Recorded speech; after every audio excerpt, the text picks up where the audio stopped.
to 30% upfront and 12% guaranteed growth for income today. Call 801-899-7600. That's 801-899-7600. Guarantees are based on the claims paying ability of the issuing insurance company.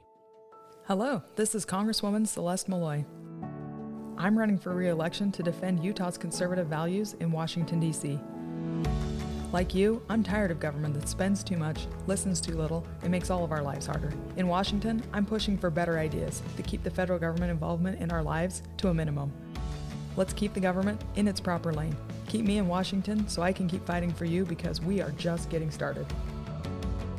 Paid for by Celeste for Congress. I'm still going for it, even with higher stroke risk from atrial fibrillation and a regular heartbeat not caused by a heart valve problem. Over a 3-year study, Eliquis apixaban tablets reduced stroke risk better than warfarin, and over 97% of Eliquis patients did not experience a stroke. A first stroke occurred in 2.9% of warfarin patients versus 2.3% of Eliquis patients. Don't stop taking prescription Eliquis without asking your doctor. It may increase your stroke risk. Eliquis can cause serious and in rare cases fatal bleeding. Don't take Eliquis if you have an artificial heart valve, abnormal bleeding, or antiphospholipid syndrome. While taking, you may bruise more easily or take longer for bleeding to stop. A spinal injection while on Eliquis increases risk of blood clots, which may cause paralysis, the inability to move. Get medical help right away for unexpected bleeding, unusual bruising, or tingling, numbness, or muscle weakness. Medications such as aspirin products, NSAIDs, SSRIs, SNRIs, and blood thinners may increase bleeding risk. Tell your doctor about all planned medical or dental procedures. Learn more at Eliquis.com or call 1-855-ELIQUIS. It's coming, the biggest sports fanatic event ever created, the Ultimate Sports Bash, happening July 12th and 13th. Make your plans to enjoy performances from the dunk team that you've seen perform at the Utah Jazz games. Half-pipe performers. Meet your heroes like Jazz alum Brian Russell and Greg Ostertag. VIP access photo ops and autographs. Get your early bird tickets now. Go to ultimatesportsbash.com and enter the code KSL25. Traffic and weather together brought to you by Dino Day. You can celebrate on June 1st in all Sinclair locations. Heather, are we hopefully winding this morning commute down? It doesn't look like we are. We still have plenty of delay, especially northbound I-15 coming out of Utah County. I believe a lot of people are using I-15 as their alternate to come out of Provo Canyon, which is closed. So northbound I-15, you've got delays starting around 2100 north in Lehigh, all the way up to I-80 east in South Salt Lake. And then people are taking that to head into Parley's Canyon and go around the long way. That's like a 2-hour delay. Revere Health encourages you to schedule your preventative care and annual checkups to help increase the potential to live your most healthy and active life. Revere Health, your partner in health, your partner in life. Heather Kelly in the KSL Traffic Center. Starting to feel like Mother Nature's teasing us a little bit here, maybe even mocking. We're going to be lower 60s today, jump to 76 tomorrow, then right back down to 61 degrees with a chance of showers coming on Thursday. Right now in Salt Lake City, nothing but sunshine and 46 from the KSL Common Spirit Health Studios. I'm Tim Hughes. Listen online at KSLNewsRadio.com. We're Utah's news, traffic, and weather station. Dave and Dujanovic, your morning companions for talk, analysis, and key perspectives on Utah's biggest stories on KSL News Radio. Just a really sad and absolutely crazy accident. Looks like a Deer Creek Reservoir area, Dave, and I'm just reading right now out of Park City, a newspaper up there reporting that they've got cranes on the scene, and they're trying to get the truck, the propane tanker that flew into Deer Creek Reservoir, out of that reservoir. We're going to get a live update from the Utah Highway Patrol, which has been dealing with this since last night. Yes, and it's been difficult waiting because of what the semi-truck was carrying. It's 9:06. It's time for the launch. Sequence engaged. And here are 3 things that Debbie wants you to know. Countdown. 3. Teachers are quitting. Some out of frustration over managing cell phones in the classroom. Dave and I have been talking a lot about how we retain teachers. One way may be to just ban cell phones in the classroom. And KSL5 Television has found a high school that's been had a ban in place for 6 years now. 6 years. We're going to check in with KSL5 Television's Shara Park. I think the kids are they're doing pretty good. Like overall, it's helped me stay focused and get my work done and listen to the teacher and just take in what they have to offer. The biggest problem I've realized as I've talked to teachers and read stories about this, enforcement. Enforcement is the key. And when you put the teacher in charge of enforcement, it sounds like they're spending more time enforcing than teaching. Countdown to Trapped in Turks. We got 5 Americans.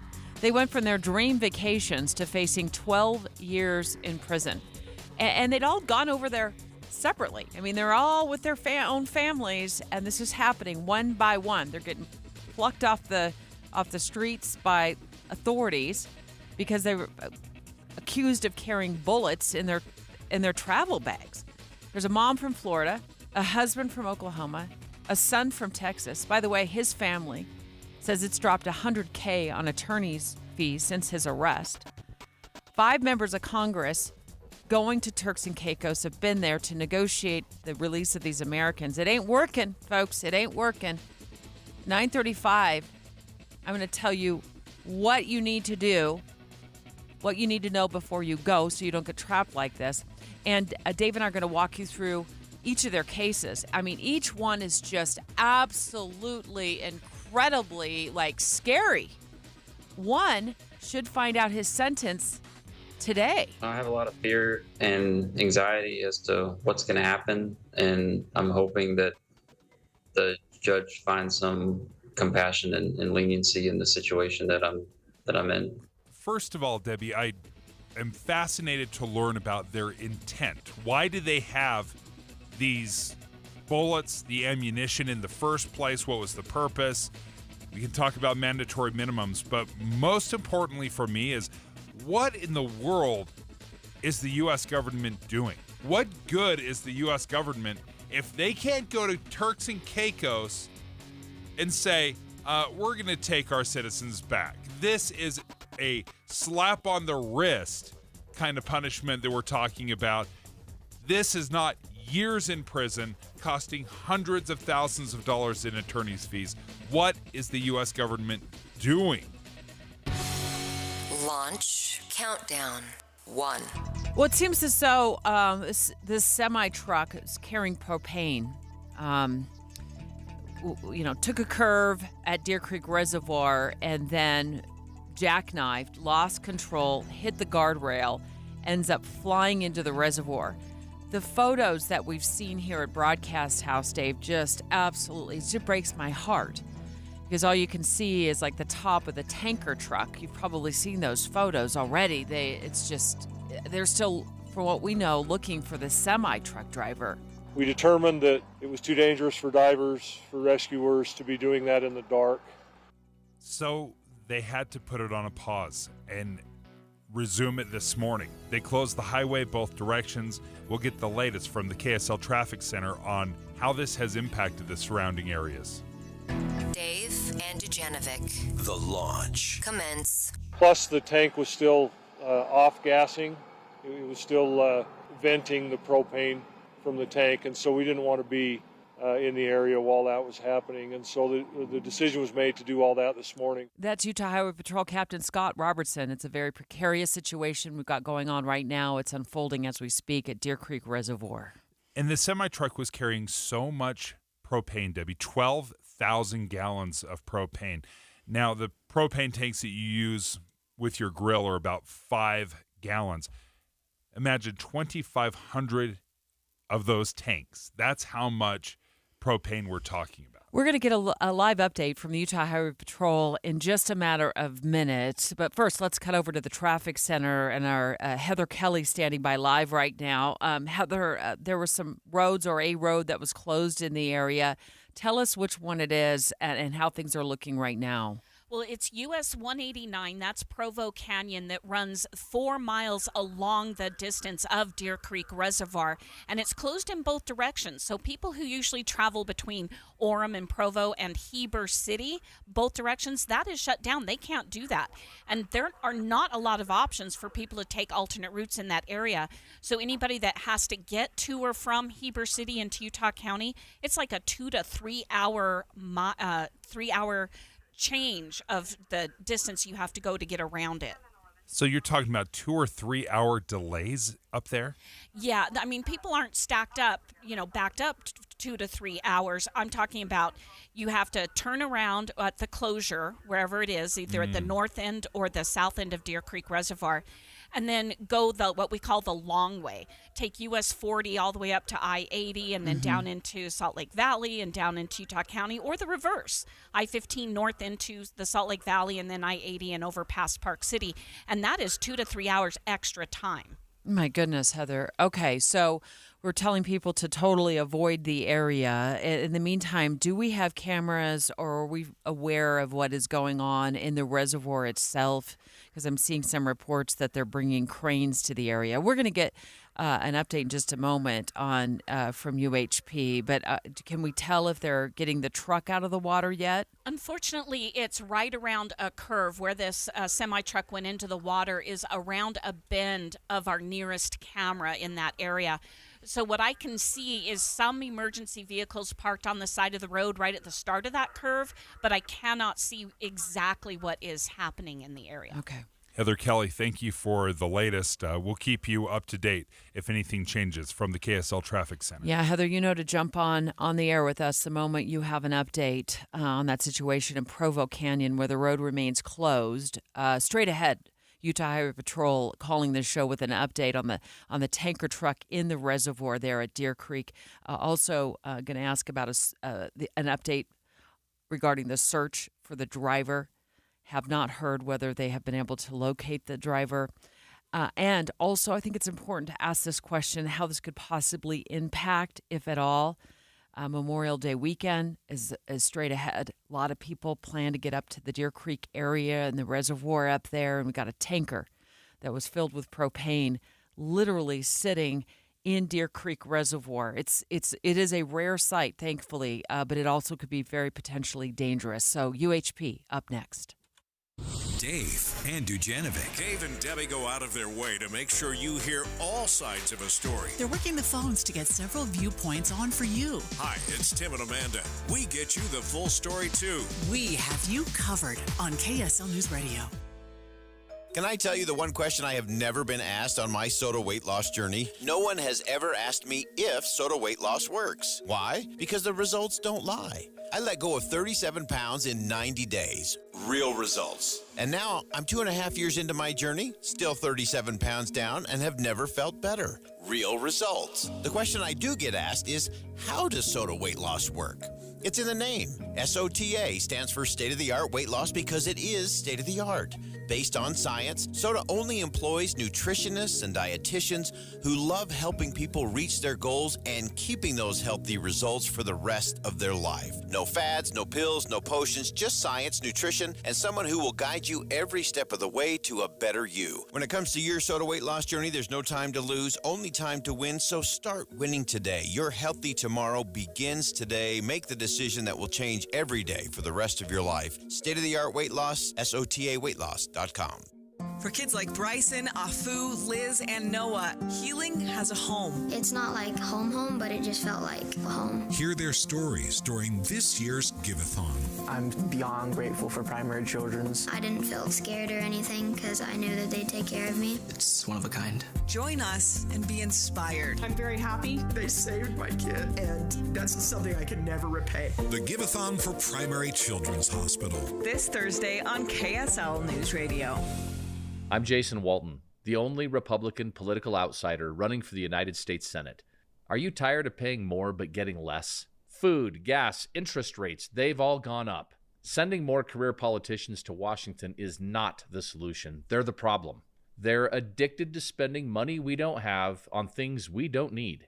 They're causing inflation as the federal debt goes up and the value of our money goes down. My opponents are big spending career politicians. Trent Staggs, 11 years politicking. Brad Wilson, 14 years. And John Curtis, as a Democrat, began 24 years ago.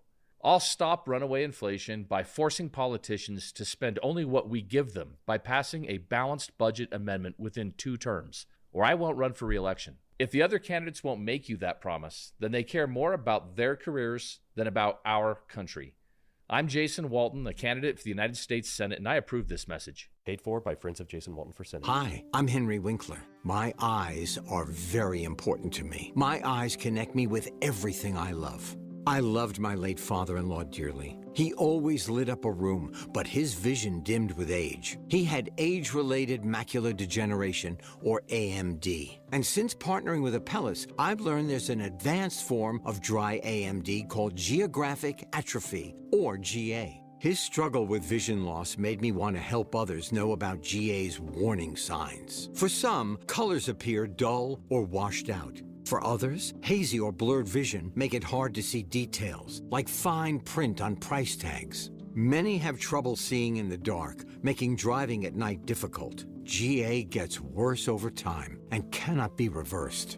If you think you have GA, don't wait. Treatments are available. Ask a retina specialist about FDA-approved treatments for GA and go to GAWon'tWait.com.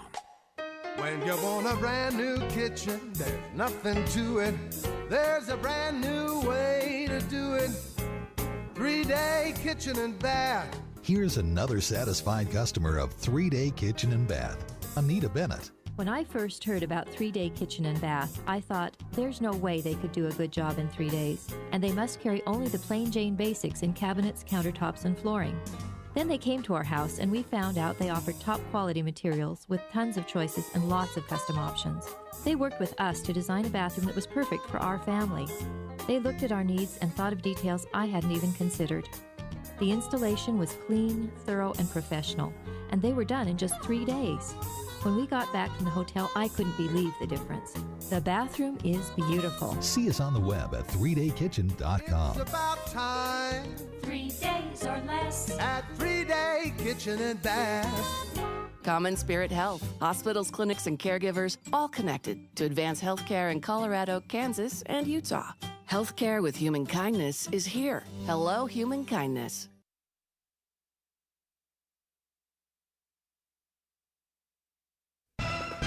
With the 3 things you need to know this hour, I'm Tim Hughes.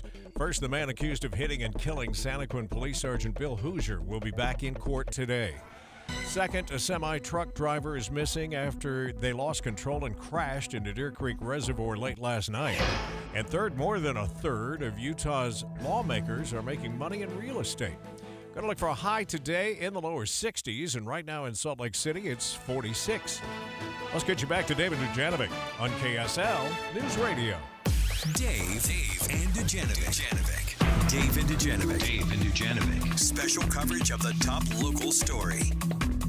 We've seen photographs of this semi-truck, this tanker truck. It was carrying some 12,000 gallons of propane sitting in Deer Creek Reservoir right now. We know the Provo Canyon shut down, so if you are driving in that area, and that's a huge stretch, Heather Kelly in our traffic center standing by in case she needs to jump back on the air with us, but said that it is a major stretch, and to avoid that area that's been closed down, Dave, since last night, it would take a couple of hours to drive an alternate route. Joining us right now is Lieutenant Cameron Roden from the Utah Highway Patrol, and we would love to hear the latest, because I know there was some trickiness last night when this happened because of the darkness, because of the propane that had been venting out. That caused some difficulties for you guys. Yes, it did. We had to wait for that propane to be able to vent out. We didn't want any crews to be in a dangerous area, so ultimately we just had to wait till that was finished. And then once that was, we were faced with the darkness, and so they have brought in all the equipment this morning that they'll need in order to get that out of the water. So we're looking early afternoon before ultimately we're able to get any lanes open. All right. So, Lieutenant, the search for the driver a little very worried about it last night, obviously, and then as the night dragged on, it appeared that you still were not able to locate the driver. Correct. Yeah, we still have we have our dive team up there. They are working on that as we speak to try to be able to see if there's anybody inside that cab. So that part is still under investigation. What time did this happen, and how quickly did we get on scene? Crews responded fairly quickly. This did happen on the Wasatch side of SR 189, and the crash itself happened just after 7 p.m. So, like I said, crews responded quickly and got the road shut down with that ruptured tank in order to clear the area to make sure everybody stayed safe. We're speaking live right now with Lieutenant Cameron Roden of the Utah Highway Patrol. We've got a tanker truck sitting in Deer Creek Reservoir. This is Provo Canyon's heavily traveled, and I know that road can get really fast and at points kind of windy, Lieutenant. Any idea yet what may have led to this tanker truck going into the reservoir? I know the investigators are speaking to the witnesses that did see it. We have no initial indications of what caused him to lose control. They said that he had jackknifed prior to hitting that guardrail and going into the reservoir, but we're going to look for any type of evidence that can help us to determine what caused him to lose control. It was kind of rainy yesterday. Could that have contributed? I don't see any indicators as of right now that weather played a factor, but I know that they'll look at that to see if wet road conditions were contributing to that. I see about 12,000 gallons worth of propane was being towed. What happened with that propane? Where does it go? And how concerned are you about the venting of that gas? I know that they've been able to that off gassing out of the tank. They had to just let that off gas into the air. As far as any environmental impact, I know that the health department is up there. They are working with the crews up there to try to make sure even just the fuel from the semi itself and the oil from the engine, they're working to try to contain that.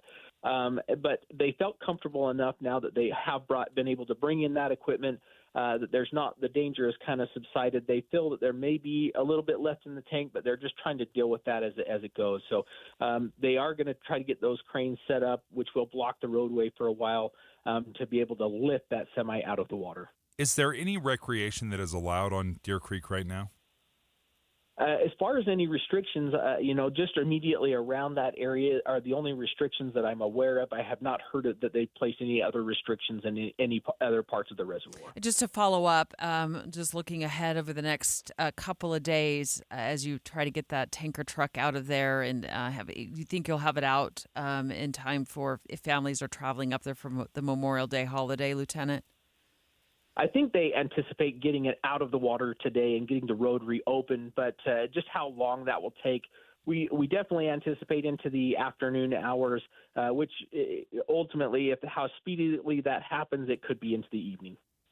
Thank you for the update, Lieutenant Cameron Roden with the Utah Highway Patrol. We want to get back over to the traffic center right now with Heather Kelly, who's standing by live, and she has got eyes on that road through Provo Canyon. Heather, give us an update. Well, again, we do have this closure 4 miles running along the length of Deer Creek Reservoir, both directions shut down. But what's happening is that many people are taking alternate routes, and that is causing unusual delays for this time of the morning. Northbound I-15 is at a crawl, still from Lehigh all the way over the point of the mountain into Draper. And then for people who make it over into Wasatch County where Park City is, we've got huge delays between the 2 Park City exits. So it's just causing havoc on other roadways right now. So Heather, the last time I was up in that area was just a couple of months ago. I took Provo Canyon into, I believe it was like the Midway area. What give us just an idea of kind of what the general travel is in terms of from what city that canyon comes out of, what the Provo-Orem area, and then heads into what area of Utah? So you're going to go past, if you're coming out of Provo and Orem into Provo Canyon, the first major turnoff you'll go to is Sundance Ski Resort, and if you go past that, then you'll approach Deer Creek Reservoir. On the other side of Deer Creek at the north end is where Heber City and Midway are. So people who are in Heber and Midway, a lot of them will commute down into Orem and Provo, but they can't do that through Provo Canyon right now. That's US 189 because it's shut down. So if they are required to show up for work, they have to go north through Park City or around Park City on I-80 all the way through Parley's Canyon into the Salt Lake Valley and then down into Utah County. And just speaking with Lieutenant Cameron Roden with the Utah Highway Patrol, he anticipates that sometime in the early afternoon that they will have that cleared and possibly opened. Are you hearing anything differently? I'm not. We're following exactly what the police and UDOT are telling us. So the roadway should be the first thing that reopens. I can't speak to Deer Creek Reservoir itself. My guess is they'll keep that reservoir shut down longer than the roadway is to get everything cleaned up. Yeah, and they've got to get that tanker out of the reservoir. Heather Kelly in the traffic center, thank you so much for being on standby and letting us know that traffic is just stacking up in other areas like I-15. Could be because of this closure of Provo Canyon. At least for now, it looks like it's going to be going on for the next couple of hours. Dave, I'd love to give our listeners who are just joining us just a recap of what we know about this tanker truck that is sitting in Deer Creek Reservoir. We do know, according to Utah Highway Patrol, that the driver of that truck is still missing, that they are now sending dive teams into the reservoir to search for the driver and to see if anybody's inside the cab. And part of the reason they weren't able to do this last night, this happened around 7 p.m., was because it was so dark, but even more concerning was this 12,000 gallons of propane that the semi-truck was carrying. That had obviously been punctured, and it was venting out, and they did not feel safe conducting the search at that time. This morning, they believe that somewhere between 80 and 90% of that propane, so probably 10,000 gallons of propane, had already been released over and through the night, and that's when they were able to start bringing in the big machinery.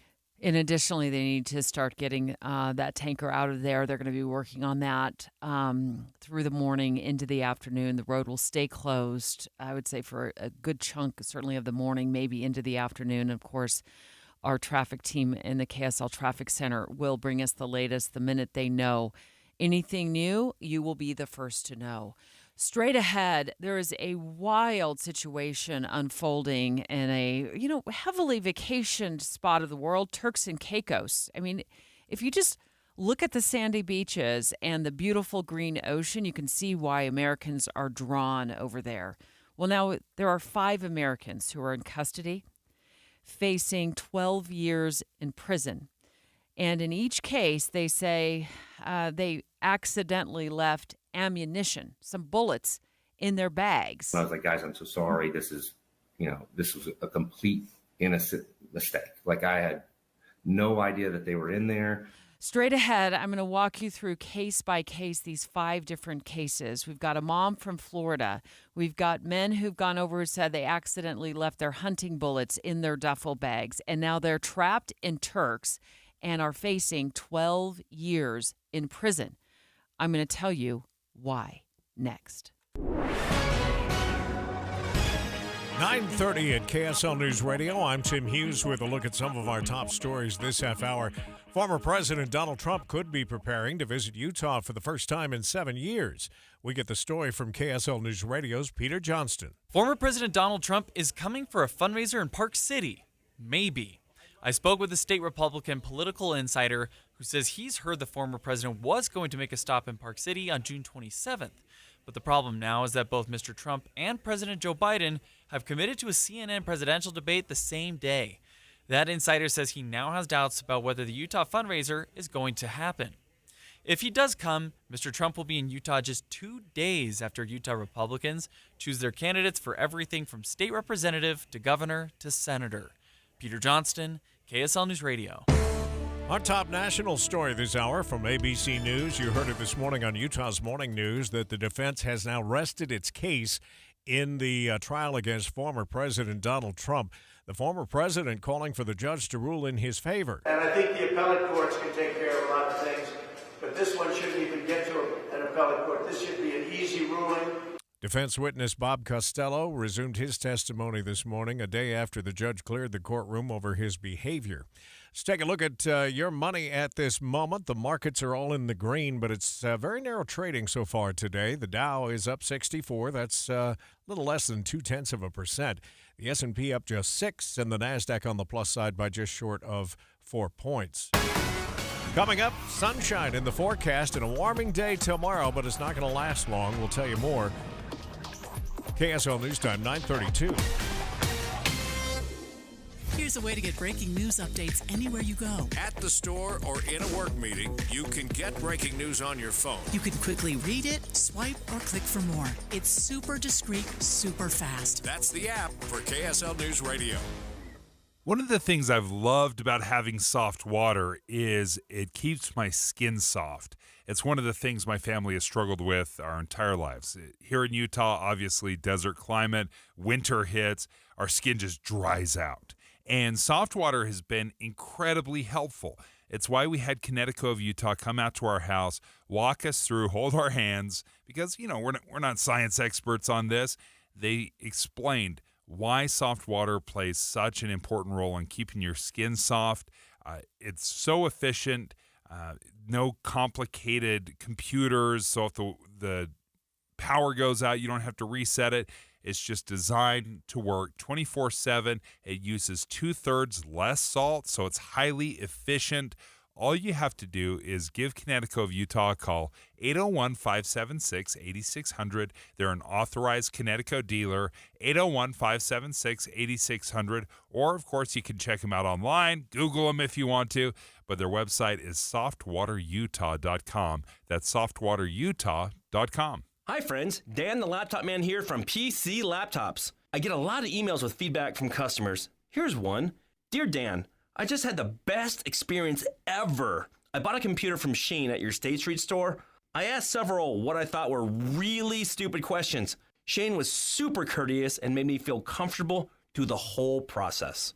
People need to understand how important it is to support a local company, especially when your experience is so good. PC Laptops really does love me. Signed, Satisfied. I love hearing feedback like that. It really just gives me the chills. It's the whole reason why I got into the computer business in the first place. You can get a brand new PC Laptops desktop, and they start at only $29 a month. And it comes with a lifetime warranty. That means if anything goes wrong, we're going to take care of you. Just check us out at PCLaptops.com. That's PCLaptops.com. At PC Laptops, we really do love you. Hello, I'm Case Lawrence, and I'm running for Congress. Our skyrocketing national debt is the greatest risk to the American dream. We can fix America's debt crisis, but not with politicians who are more worried about their next election than America's next generation. I'm not a politician. I'm a problem solver. I hope you'll join me. I'm Case Lawrence, and I approve this message. Paid for by Case for Congress. Come aboard Norwegian Cruise Line. Unpack once and wake up in a new destination nearly every morning. Book today to get 35% off all cruises and free airfare for second guests. Plus, enjoy your vacation with free unlimited open bar, free specialty dining, and more. Visit ncl.com, call your travel advisor, or 1-888-NCL-CRUISE. Offer ends soon. Norwegian Cruise Line. Ships registry the Bahamas and USA. Restrictions apply. The rest of my life gonna start today. Time again for a look at traffic and weather together, brought to you by Dino Day. Celebrate on June 1st at all Sinclair locations. We go back over to Heather Kelly. We've got excessive delays northbound I-15 in Utah County. This is leaving Provo, trying to exit at University Parkway in Orem. Got a lot of high schools graduating at UVU this morning. And then as you continue north I-15, you'll run into more stop-and-go traffic between SR 92 all the way up into Draper into Salt Lake County, and delays on eastbound I-80 between the two Park City exits. A lot of that could be due to people who usually take Provo Canyon but cannot because it's closed right now and they're finding alternate routes. Did you know simple maintenance rejuvenates your asphalt roof for 30 to 50% longer? Don't wait for a disaster. Go to the Masters at masterroofingutah.com to schedule your free assessment today. Heather Kelly in the KSL Traffic Center. Well, the rest of the today's weather will be sunny with highs in the lower 60s. Tomorrow, temperatures jump up to 76 degrees, but it's going to be cold at night. Temperatures expected to stay in the 40s for 5 of the next 7 days. We've got sunshine downtown this hour and 50 degrees from the KSL Common Spirit Health Studios. I'm Tim Hughes, reminding you to listen online at kslnewsradio.com, Utah's news, traffic, and weather station. Dave and Dujanovic, your morning companions for talk, analysis, and key perspectives on Utah's biggest stories on KSL News Radio. The draw of the sandy beaches and the green ocean, Turks and Caicos, dream vacation.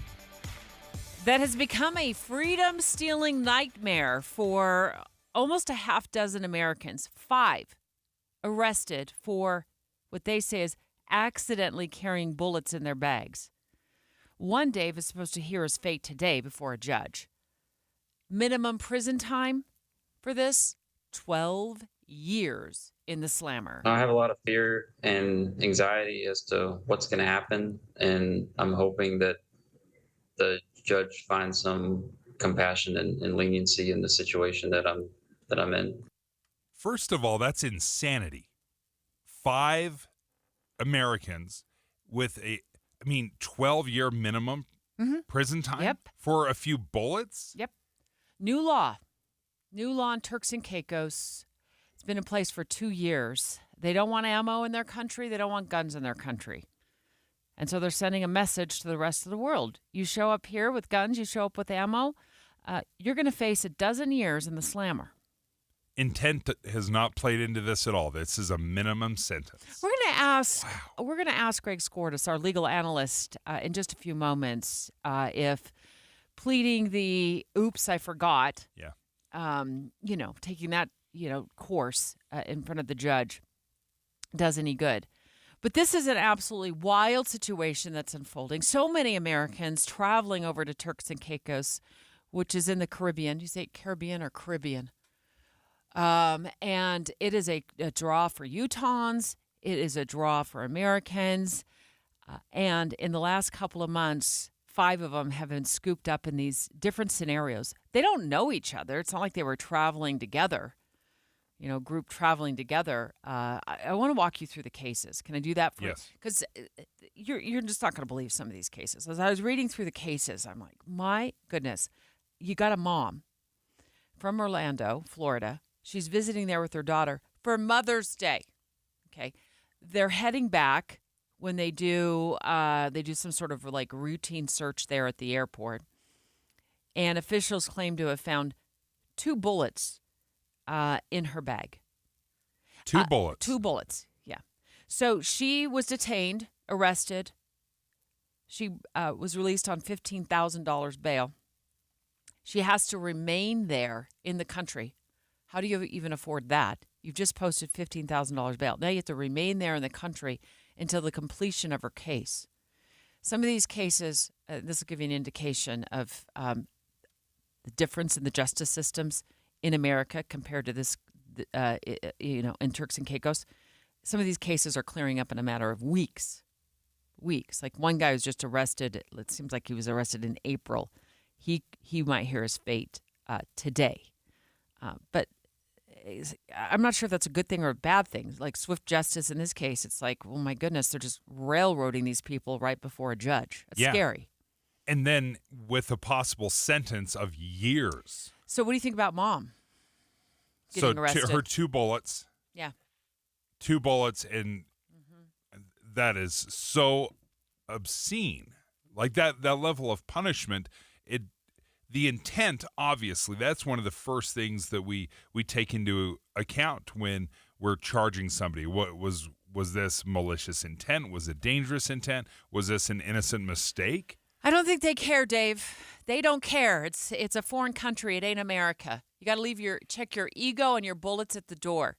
Just because you have rights in this country doesn't mean those same rights apply because you're an American traveling in a foreign land. And it's a tough lesson to learn, and it is an expensive lesson to learn. But you could end up in the clink for 12 years for this. And it's so obscene. That is such an overreaction. I'm trying to figure out how in the world the United States government, how we have allowed this to happen. Like this is such an obscene amount of punishment. I would think that the strongest nation in the world would be able to say, you're overreacting. This is absolutely inappropriate, and be able to get some people back. So they sent a congressional delegation over. I'll give you the lowdown on how that's going. I'll give you a hint right now. Not good. Not good. They're stressing leniency on their visit with the government of Turks and Caicos, but it's not going well. We have no authority in foreign countries. I think we have a big ego, but it doesn't apply. Let me tell you about the dad and the husband from Oklahoma. He's a hunter. And he accidentally left ammo in his bag. They were hunting ammunition rounds that I use for whitetail deer, and I recognized them, and I thought, oh man, what a bonehead mistake. That I had no idea that those were in there. A lot of Utahns hunt can accidentally leave ammo in the bottom of their bag. Of course they could. Like I'm trying to wrap my head around. I'm not a hunter, so this isn't something that I would be affected with. But of course, like having a few stray rounds hiding in a pocket somewhere, like you're talking about hundreds or thousands of rounds in your collection. Are you keeping track of every single bullet? No. Listen, if they had a loaded gun and they were trying to travel with that, okay, then I could see coming down hard. But from what you're describing, there's no guns involved in this, right? Yeah, I think you're having a reaction to something that you have no control over. So you have no control over there. Just because you're an American and you're a hunter and you go to a foreign country and you think the laws should say something and they should be written one way, doesn't mean the country is going to bend and rewrite the laws because you showed up and you did something that was against the law. Tyler Wenrich, he is from, Virginia. He was on a cruise. How many people travel on a cruise to these countries? Here's what's happening to him. He goes before a judge today, faces, again, a minimum prison sentence of 12 years, and he is scared. I can't blame him. He should be. I have a lot of fear and anxiety as to what's going to happen, and I'm hoping that the judge finds some compassion and leniency in the situation that I'm in. You would be desperate. I mean, panicking, absolutely. I would like to know what in the world is going on with the cruise ships or the flights and the planes and TSA. Like, nobody knows that there was some ammunition. You mean before they boarded and left for the... Oh. Exactly. Okay. Like, if I'm taking a plane, TSA clearly knows where I'm going. Like, I'm checking this bag. You're not getting through with ammunition on your carry-on, so you're obviously checking a bag. TSA has to know that there's some ammunition or if there's a weapon. How do you not red flag that? Hey, guys, this place you're going, they are serious about this. We are not even allowing this bag to get on board. What is TSA doing? We scream about too much government in our lives, but now we want TSA, which is the government, rifling through our duffel bags before we leave the United States. You don't think TSA knows what's in my bag? Self-awareness. Self-awareness. Dump the bag out. Dump the bag out. This is scary.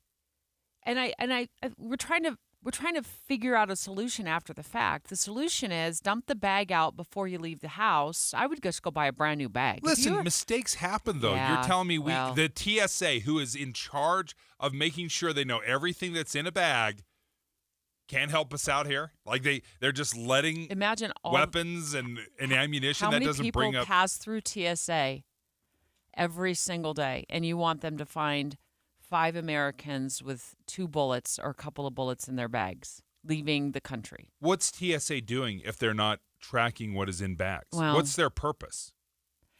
Where's the self-responsibility, though? I feel bad for these people. There's no doubt. But I absolutely feel badly for them. But you want to place the blame on somebody. Ultimately, they might not recognize that some countries have very, very extreme laws against this kind of stuff.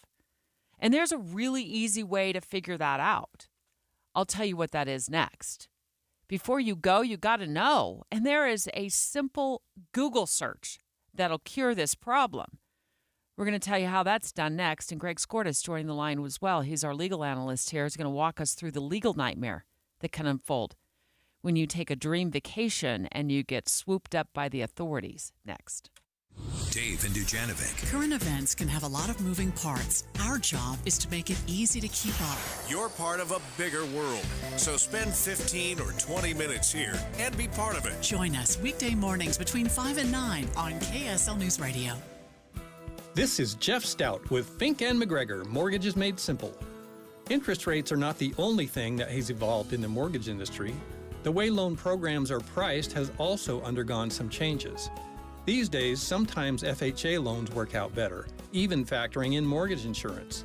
This is because loans have what are called loan-level pricing adjustments, and they are usually much higher on conventional loans. These fees are more prominent with cash-out refinances, low down payment purchases, and lower credit score scenarios. These extra costs end up pushing interest rates higher, and this is why a rate quote without context is usually inaccurate. It can be confusing, but we can help you sort through the numbers to see which option fits your situation. Fink and McGregor, Mortgages Made Simple, 801-264-9494. That's 264-9494.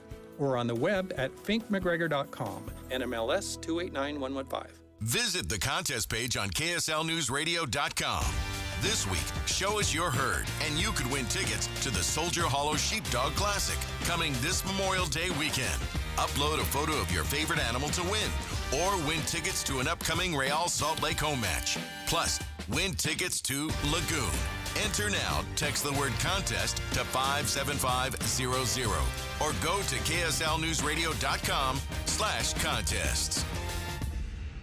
Do you know how to tell if a clogged drain is something to worry about or not? What's up, everybody? I'm Mike Wilson with Any Hour Services, and I understand it's annoying and inconvenient, but sometimes a clogged drain can be a sign there's a more serious issue with your sewer main line. If the drains in the lowest level of your home aren't draining, or you flush a toilet and it comes up somewhere else like a shower or a floor drain, I'm urging you to look at this as more than just an annoyance. The last thing I want you to experience is a sewer backup. If you're a homeowner experiencing any of these issues, the first step would be to snake the line to see if it's just a blockage, which one of our drain techs can do for only $29. Yep, you heard that right. Any Hour Services will snake any drain line with normal access for only $29. Sinks, showers, tubs, toilets, floor drains, laundry drains, even that sewer main line that connects to the city. We'll snake any line for just $29. For help with your drain issues, call Any Hour Services at 801-443-7700. You can Google Any Hour Services. You can even schedule online at anyhourservices.com. No one helps more homeowners than Any Hour Services. Achieving the extraordinary, getting things done. That's the Utah way. And that's Brad Wilson. He delivered the biggest tax cut Utah's ever seen, keeping more money in your pocket.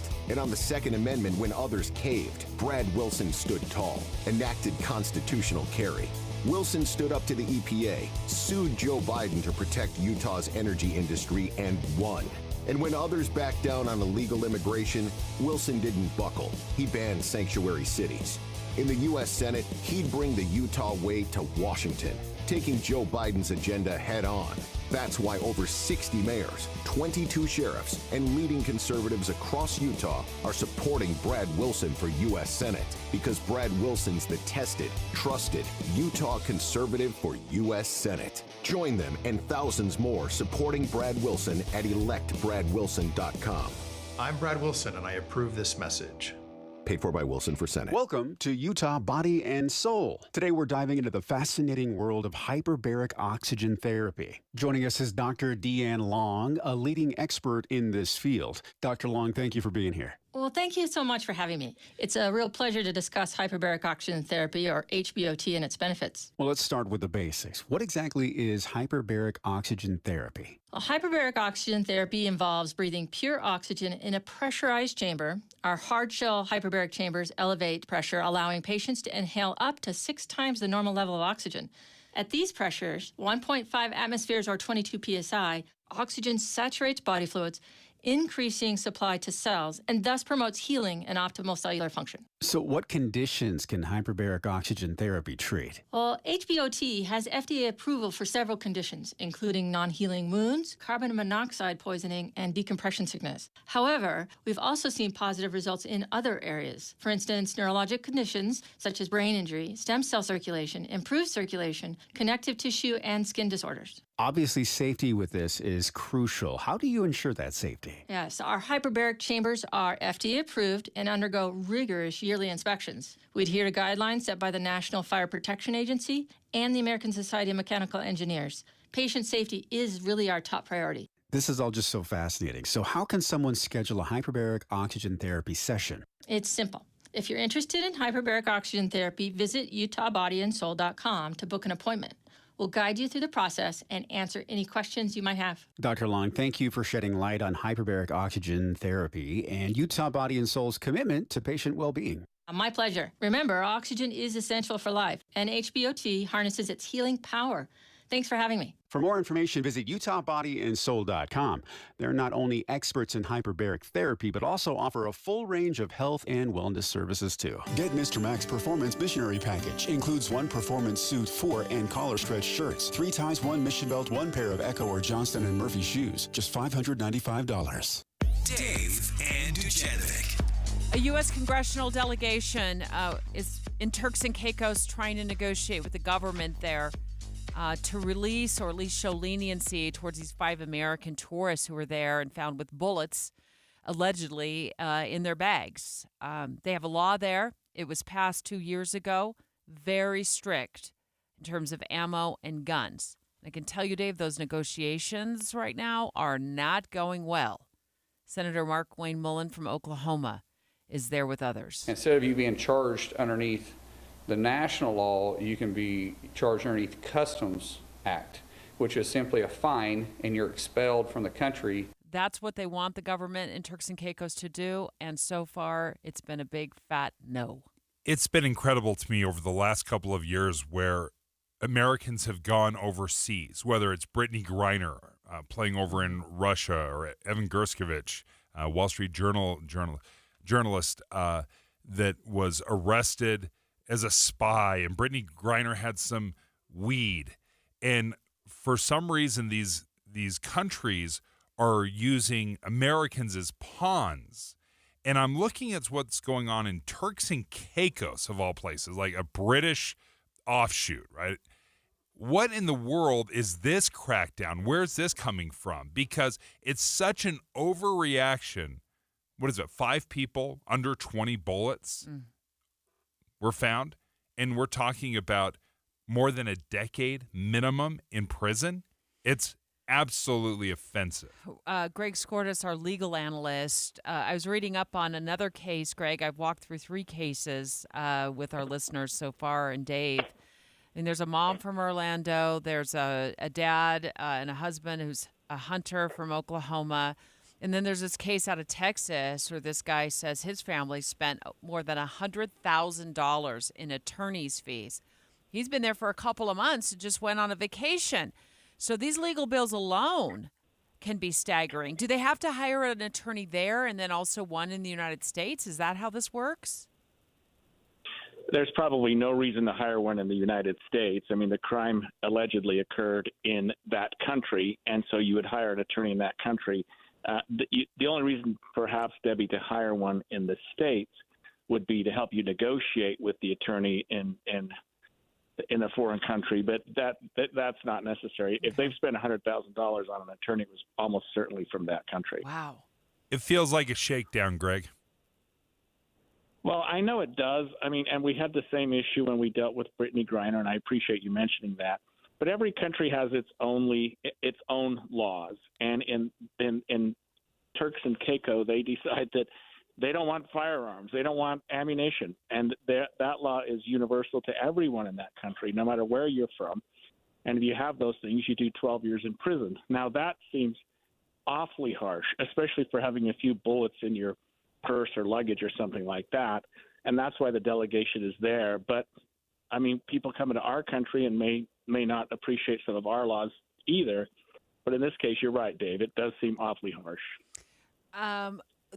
Many of them, all of them, are saying it was all accidental, and I'm wondering, Greg, what your take is. And let me play just a quick soundbite from one of those prisoners right now. Their cases are being heard. One of them could learn his fate today. I'm wondering if a plea of ignorance will get them any mercy. I was like, guys, I'm so sorry. This was a complete innocent mistake. Like, I had no idea that they were in there. I mean, but he's just sitting behind bars waiting for his number to come up on the docket, Greg. Do you think a plea of mercy before a judge is like, look, it was just an innocent mistake? Will that work? You know, we've done a very good job of that in this country, Debbie, because a lot of people go to the airport and they forget that they have a firearm in their luggage. Now, that could be a huge problem, or as we treat it here in the United States, it's a relative slap on the wrist. I mean, the gun is forfeited.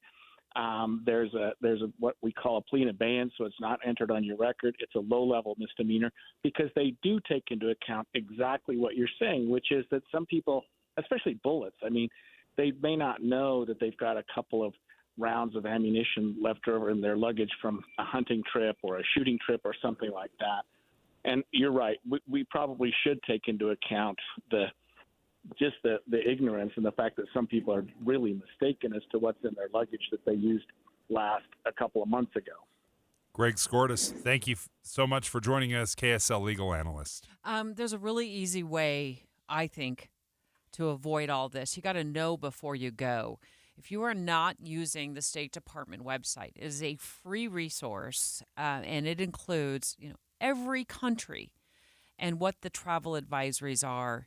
I'm looking right now at Turks and Caicos. Dave, you want to pull that up and tell me what you see on the site there? It says, check your bags. Do not bring ammunition or firearms to the Turks and Caicos Islands. It is every single country. And so pleading ignorance before you leave this country that you have something in your bag, or not understanding the level of threat in that country. In some cases, the State Department will post things like, be aware of gangs. Americans are getting kidnapped left and right. You have to be aware of pending and looming war in the area. You have to know before you go. We always tell Americans, look, you got personal responsibility. I feel horrible for these people. I feel horrible for their families. It looks like at this point there's just no way out of this 12-year prison sentence for a couple of bullets. State Department website, travel.state.gov. Use it. And you got to, follow it. They're not kidding when they post things like that on this website. This isn't Google. I mean, this isn't something we visit every single day. I think a lot of people had no idea this exists. Hopefully we can help you by telling you can visit the state website there, or my goodness, but what a harsh punishment for these people. KSL FM Midvale. KSL Salt Lake City. From the KSL Common Spirit Health Studios, this is KSL News Radio. Utah's news, traffic, and weather station. It's 10 o'clock at KSL News Radio. I'm Dan Bonas. KSL's top story this hour. Crews still working to locate the missing driver of a semi that went off the road and into Deer Creek Reservoir overnight. Utah Highway Patrol Captain Scott Robertson says most of the propane in that tanker truck has vented, but there could be more trapped in the portion under the cold water. We want to make sure, especially when we're dealing with the tank, that we're doing that safely. If there's any residual propane in the tank, we want to make sure that we're being as safe as we can. Crews have also set out booms to capture any fuel that might have also leaked into the reservoir.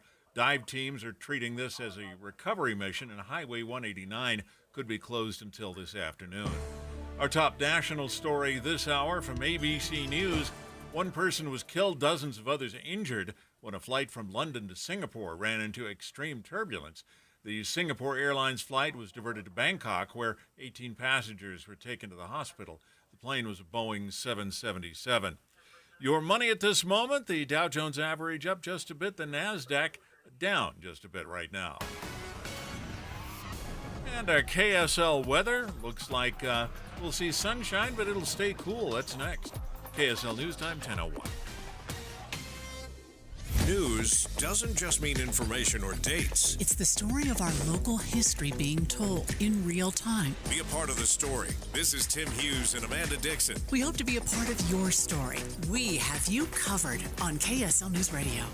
Transform your old, outdated kitchen with Half Price Granite. For a limited time, Half Price Granite is offering special pricing starting at $25 per square foot installed. That's lower than most big box stores. These prices are some of the lowest around. Granite, quartz, marble, and quartzite, all starting at $25 per square foot installed. Call 801-486-1700 or visit halfpricegranite.com. Half Price Granite, affordable luxury. Looking for a secure retirement plan without market risk? Look no further. Lyle Boss, president of Boss Financial, specializes in no market risk retirement strategies with guarantees of principal, guaranteed growth, and lifelong income. Join Lyle right here each Saturday and Sunday for his Safe Money radio show and call him now at 855-355-SAFE for your complimentary customized Safe Money information kit and Safe Money book. Nothing but upside here at 855-355-SAFE. Springtime in Utah, and if you're a business owner that hates to paint, do what business owner Al did. He called Rhino Shield. I was watching TV one night and saw the Rhino Shield ad, and I thought, well, if they can do a house, they can probably do a building. Rhino Shield ceramic technology is formulated for our unique climate here in Utah and is Class 1 fire rated. So they came out and they gave me a price, showed me how the Rhino works, how it lasts, and how the guarantee works. Utah residential or business, get the 25-year guaranteed protection of Rhino Shield right now for 15% off the regular price. They waited for us to leave, and they worked Saturday and Sunday so they wouldn't affect our business at all. This was the great part of it. I came back Sunday night, and you couldn't even tell they were here. There was no paint on the ground. They did a fantastic job. Utah, this offer is limited, so call 435-246-4466, 435-246-4466, or visit rhinoshieldwest.com. Go Rhino Shield. I'm still going for it, even with higher stroke risk from atrial fibrillation, an irregular heartbeat not caused by a heart valve problem. Over a 3-year study, Eliquis apixaban tablets reduced stroke risk better than warfarin, and over 97% of Eliquis patients did not experience a stroke. A first stroke occurred in 2.9% of warfarin patients versus 2.3% of Eliquis patients. Don't stop taking prescription Eliquis without asking your doctor. It may increase your stroke risk. Eliquis can cause serious and in rare cases fatal bleeding. Don't take Eliquis if you have an artificial heart valve, abnormal bleeding, or antiphospholipid syndrome. While taking, you may bruise more easily or take longer for bleeding to stop. A spinal injection while on Eliquis increases risk of blood clots, which may cause paralysis, the inability to move. Get medical help right away for unexpected bleeding, unusual bruising, or tingling, numbness, or muscle weakness. Medications such as aspirin products, NSAIDs, SSRIs, SNRIs, and blood thinners may increase bleeding risk. Tell your doctor about all planned medical or dental procedures. Learn more at Eliquis.com or call 1-855-ELIQUIS. Traffic and weather together, brought to you by Dino Day. Celebrate on June 1st at all Sinclair locations. Here's Heather Kelly. Well, our biggest areas of delays remain northbound I-15 coming out of the S-curves from Provo up to the University Parkway exit in Orem. A lot of activity around UVU this morning. And then if you are in Wasatch County, I-80 eastbound is a parking lot as well between the two Kimball Junction exits. A lot of this is traffic trying to find alternate routes in and out of Provo Canyon as US 189 remains closed for 5 miles along Deer Creek Reservoir. Celebrate spring in a clean home. Call Zero Res and get one room clean starting at just $25 with a 4-room minimum. Visit ZeroRes.com and book your appointment today. Zero Res. Heather Kelly in the KSL Traffic Center. We'll see cooler weather today with a high in the low 60s, then warmer tomorrow with a high of 76. Cool again on Thursday and with a chance of showers. And right now we're at 53 degrees with sunny skies. I'm Dan Bomas from the KSL Common Spirit Health Studios. Listen online at kslnewsradio.com. We're Utah's news, traffic, and weather station. Dave and Dujanovic, your morning companions for talk, analysis, and key perspectives on Utah's biggest stories on KSL News Radio. We have been talking in depth about a statewide cell phone ban in Utah schools. We know teachers are stressed. We know that cell phones are part of that reason because kids are so distracted. The governor, in fact, has asked that school districts take a look at whether banning cell phones in the classroom is the right thing to do for their district. Well, I didn't realize that we have a high school on the Wasatch Front that has banned cell phones, and there's some nuance to it, but in the classrooms for the last 6 years. Obviously, I was a little sad about it just because I liked having my AirPods out in class and listening to music when it was independent work time and stuff. Like overall, it's helped me stay focused and get my work done and listen to the teacher and just take in what they have to offer. One of the big questions I have with this story is, what's the enforcement been like for these teachers? What's the crackdown? Do they spend all their time policing phones, or is it really out of sight, out of mind going on right now with those kids? Sheriff Parker, KSL5 Television, visited Cypress High and Magna. It was a little over a year ago you went there, and at that point it had been they'd hit the 5-year mark of this cell phone in classrooms ban. What did you take away from that story? Well, the reason we looked into it in the first place is because HB 270 was on the Hill at the time, and that was a statewide cell phone ban proposal. And so we wanted to know, what did that actually look like? Let's talk to the kids, let's talk to the parents, let's talk to the teachers. And at the time, they were 5 years into that policy. And you asked the question, implementation, right? How did that go in the beginning? Obviously a little rough. When I talked to the assistant principal, she said, yeah, this was a hard adjustment for these kids in the first year, but they quickly learned and they quickly adapted. So it wasn't a drawn out issue for Cypress High School. And so they put that enforcement policy in place, and I actually printed out the policy they have there just to refresh my memory on it. But they signed this. Parents and students signed this policy at the beginning of the year. So it's very clear to them what they're getting into when they come to Cypress High School, what the expectations are for cell phones. And a couple of the students I talked to, they said, it was kind of a bummer at first, but they understood the point of it. They understood the focus and the attention that was needed in the classroom, and they understood the policy. And most of the kids I had talked to said that they had it taken away once, and that's all it took for them to realize they did not want to lose that cell phone again. So walk us through a day in the life of a student at Cypress High. They walk through the door. Can they have their cell phone out in the hall, or do they have to immediately put it in their backpack, or their lockers there they lock them up in? Well, essentially, they can have it during their lunch period. They can have it during passing periods and before and after school. It's not like they can't bring their cell phone to school or their earpods or their smartwatch. But when they enter that classroom, it's gone. Notifications are turned off. It's put away. It can be on your person, so they can have it. They just can't have it out. It can't be seen, and it can't be heard. Now, if there's a violation, there's a 3-step process there. The first one, they have it confiscated by the teacher. If it's a second violation, it gets sent down to the office. Or I think on the first one, it goes sent down to the office. You have to pick it up after school. Second time, then let me see. I've got it here. Students voluntarily surrender the device to the teacher. Parent or guardian has to come and pick it up. If there's a third offense, it just builds, right? Yeah. So it's confiscated, goes to the office. Then it's a discussion with a school administrator, and you start looking at some consequences. Well, if I tell you, if my kid got a third offense, I'd tell the teacher they could sell the cell phone. They could sell it. But I got to tell you, would have sold it after the first one. The teachers I talked to, the students I talked to, all understood that focus and attention was much better in the classroom. I had one teacher show me that she had, the thing you put on your door for shoes that you put in, the little plastic thing. Yeah. During movies, she would have all the kids bring their cell phones and put it in those slots, cool. And they're all numbered for the kids.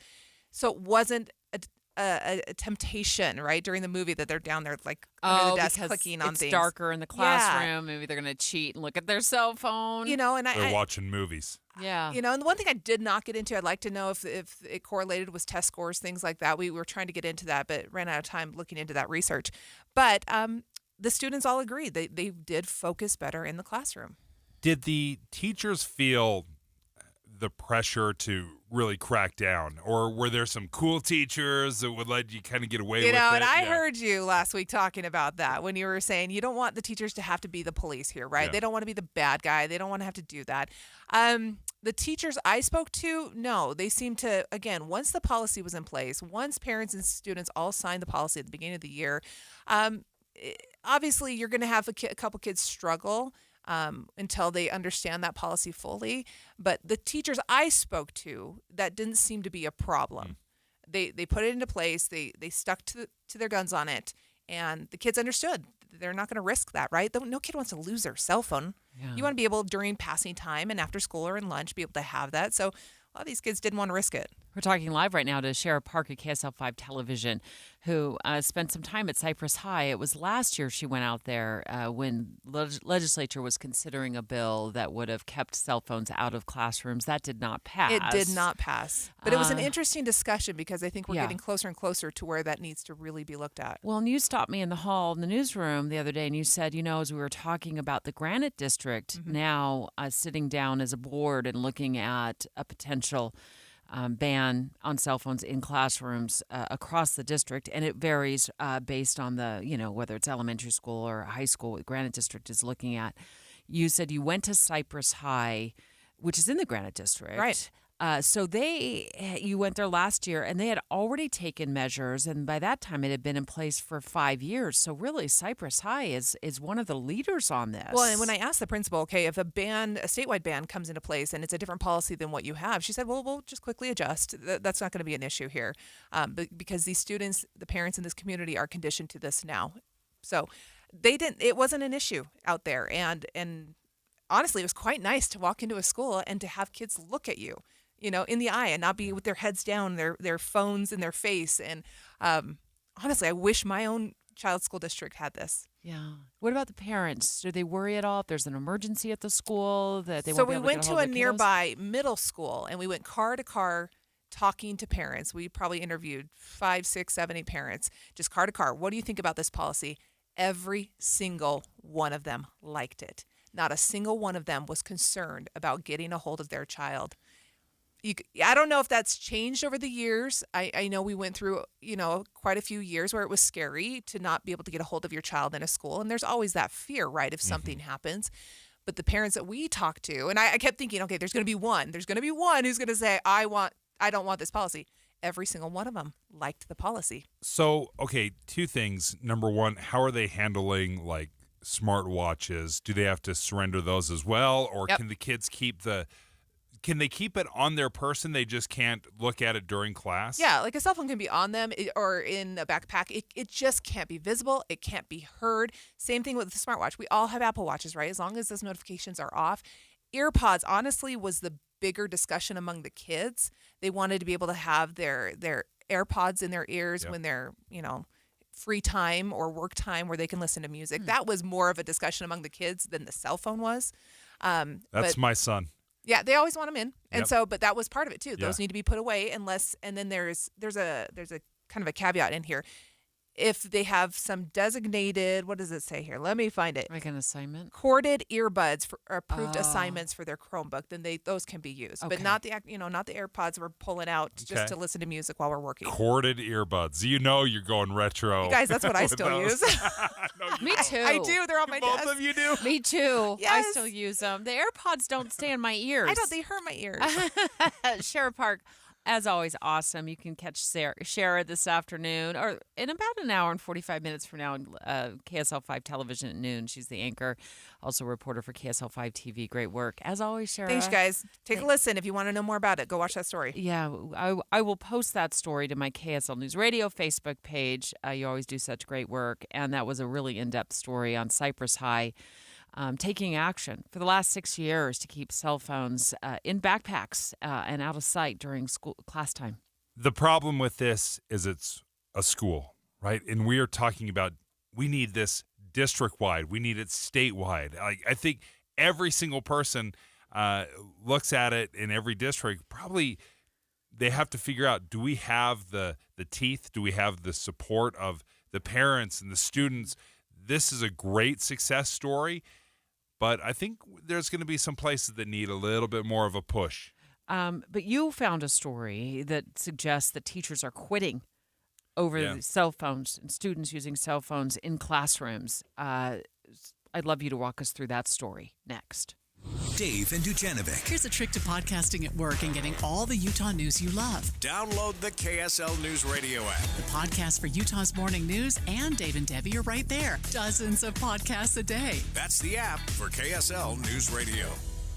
One of the things I love about Master Electrical is how much they are concerned about the folks they serve. They want to make sure your experience is fantastic. So one of the things they do is they say, we'll come out, we'll give you a bid, and then we promise we're going to honor that bid.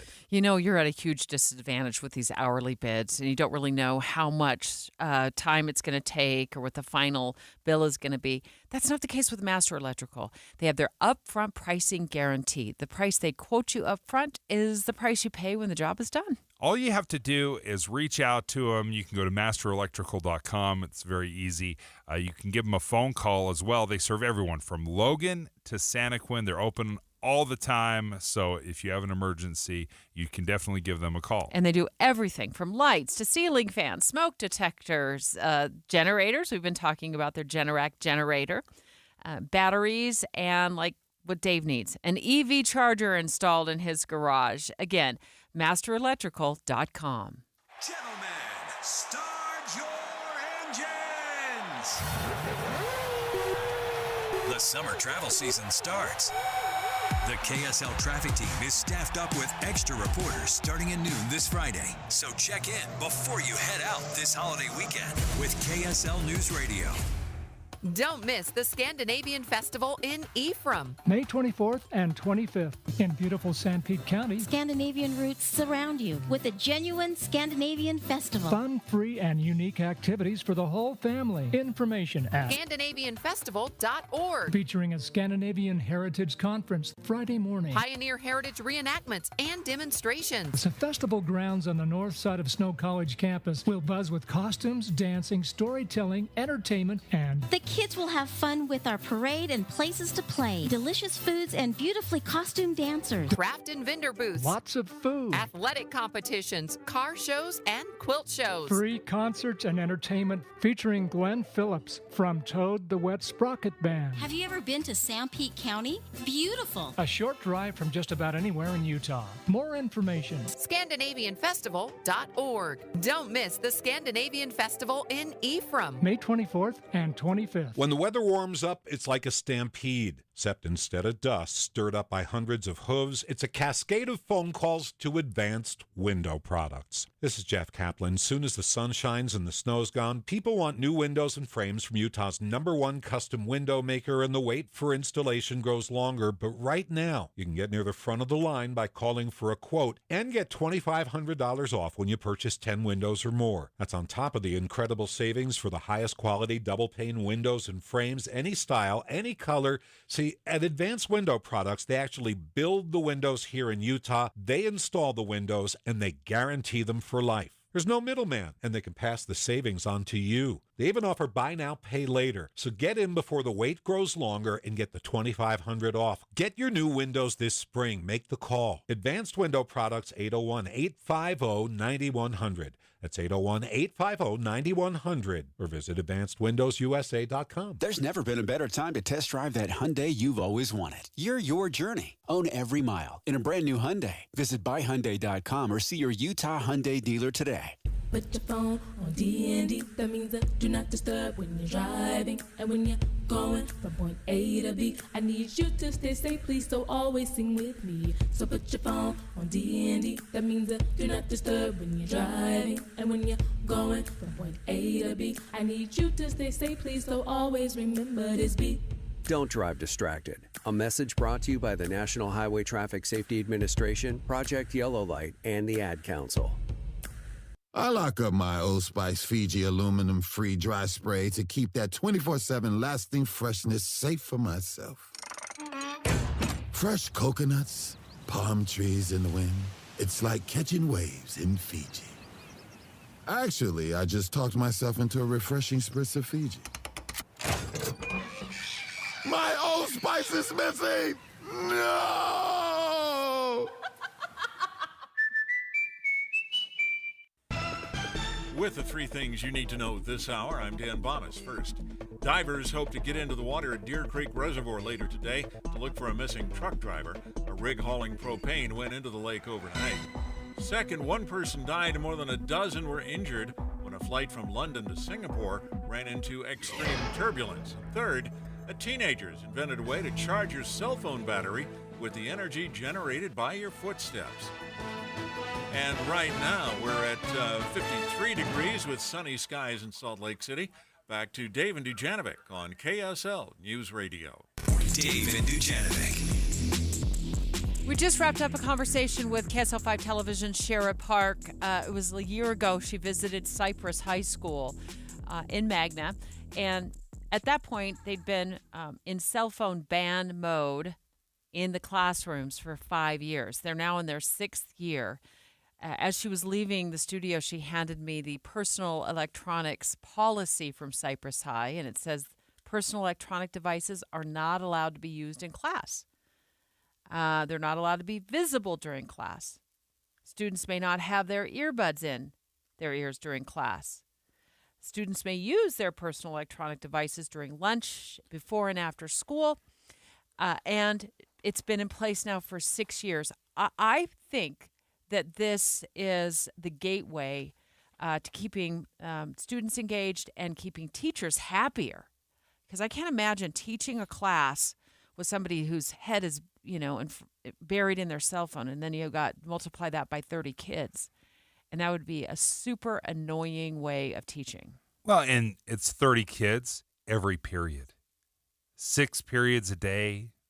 4 to 6 periods a day. I mean, you're dealing with hundreds of kids, and you're fighting the same fight all the time, which is why we need to figure out what are we doing, and let's have a standard policy from elementary school up through high school. Maybe there can be a little tweaks, once you get into high school and kids are driving off campus. Okay, I get it. There's some tweaks we can make, but let's have something consistent, so that you're not changing from school to school, from district to district. You found an article in the Wall Street Journal. It's entitled, "A Teacher Did All He Could to Keep Kids Off Phones. He's Quitting in Frustration." So tell us about this biology teacher, Dave. He's been a public high school teacher for 11 years, teaching in Tucson, Arizona, and he's just done, and it's all over cell phones. And I feel terrible because this is one of those rock star teachers that we talk about. Biology teacher. It says that he would take kids out to try to get them engaged. He would take them out on nature walks, teach them about mindfulness and meditation techniques, the importance of sleep. He would stand up and try to engage these kids. And he said their nose was in their phone. Mm-hmm. They had their headphones on, and it robbed him of his joy for teaching. Because kids had become apathetic, isolated, and he could not get them engaged. And finally, he's like, I'm done. I'm done with this. He's not anti-technology either, according to the Wall Street Journal article. Which was interesting. Initially, he wasn't, because the hope was, and this is how he explained it, and it was almost identical to what I have said on this very show, was technology is part of the future, is a huge part of the future. So what we need to do is teach kids how to use technology appropriately. They apparently cannot be taught appropriately. Like even the good kids, my kids, your kids, they cannot stay off their phone. In fact, he described one experience, and he said, I would go up to a student and say, hey, give me your phone, and they would clutch it. He said, I would tell the kids, that's what an alcoholic would do if you tried to take away their bottle. He's like, give me your phone. And they would no, you can't. And he said, this is the fight. And it's a constant fight. So they tried to create this environment of, hey, start of the year, we'll explain to you our cell phone policy. And then we have a little basket. Go ahead and drop it off. He said, on the first day, about half the class did. The next day, a quarter. And by like the third day, nobody put their phones in the basket. I'm reading this article. It says that they have a policy in place that phones should not be out during class, but enforcement is left to teachers. And students would usually put phones away when asked before the pandemic, but then he says now you can ask them, bug them, beg them, remind them, and try to punish them, and still nothing works. So I would imagine the teachers feel, abandoned by administration to have a policy with no teeth unless you enforce it. So that would really stink. And then additionally, like, what has happened since the pandemic? Is it because we use devices to allow students to do schoolwork on them, and so they became more addicted to them? But that's what he's noticed is since the pandemic, it's gotten worse. I want to know how much time, money, and effort we're going to spend trying to police kids from staying off of their cell phones. Because he said the biggest problem they have is kids basically put in their AirPods and then they tune out. They're listening to their music, their podcasts, their movies, whatever it is. He said that's the biggest problem. AirPods go in and they tune out. I've tried to talk to you with AirPods in before, with your AirPods in, and you don't hear me. It's hard, right?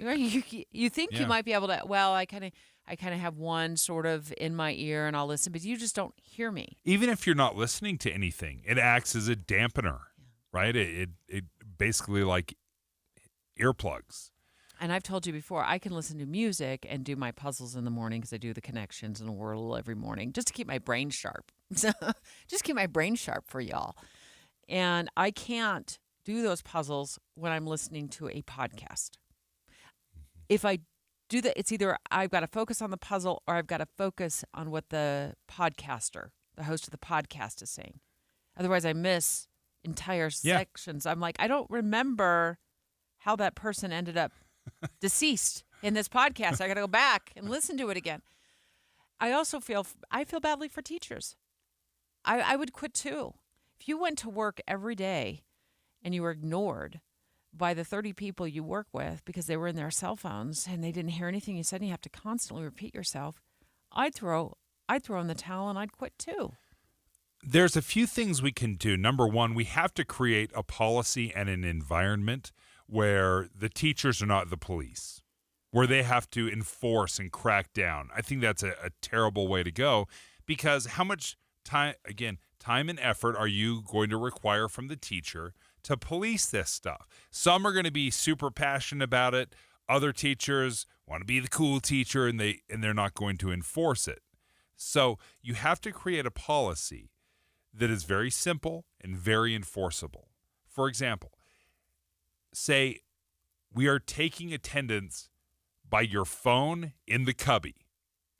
So if you don't put your phone in the cubby, it's as if you're not even here, right? That is very easy. It doesn't create a confrontation. You just have to put the phone away. Maybe that's the way to do it. But we've got to figure out a way to enforce it without having to police it. So what I don't like about this, school district by school district, school by school situation we're in right now is every policy seems to be a little bit different. Yeah. And if I have a child in the same school district, or maybe a child in a different school district that doesn't ban cell phones, and now they're transferring from middle school or high school into a district that does, it's like, why are we not all on the same page with this? We know they're bad for kids, emotional health when it comes to, all of these apps and social media. It's distracting in the classrooms. Teachers are quitting over it. They're frustrated. They're put in charge of policing your children and their cell phone use. We're spending a ton of money to educate these little kiddos, a ton of money as taxpayers. Yeah, billions. Yeah, so think of it from that perspective. You're spending how much money on your property taxes go to your school district? How much of your income taxes you're paying goes to schools to educate your kids?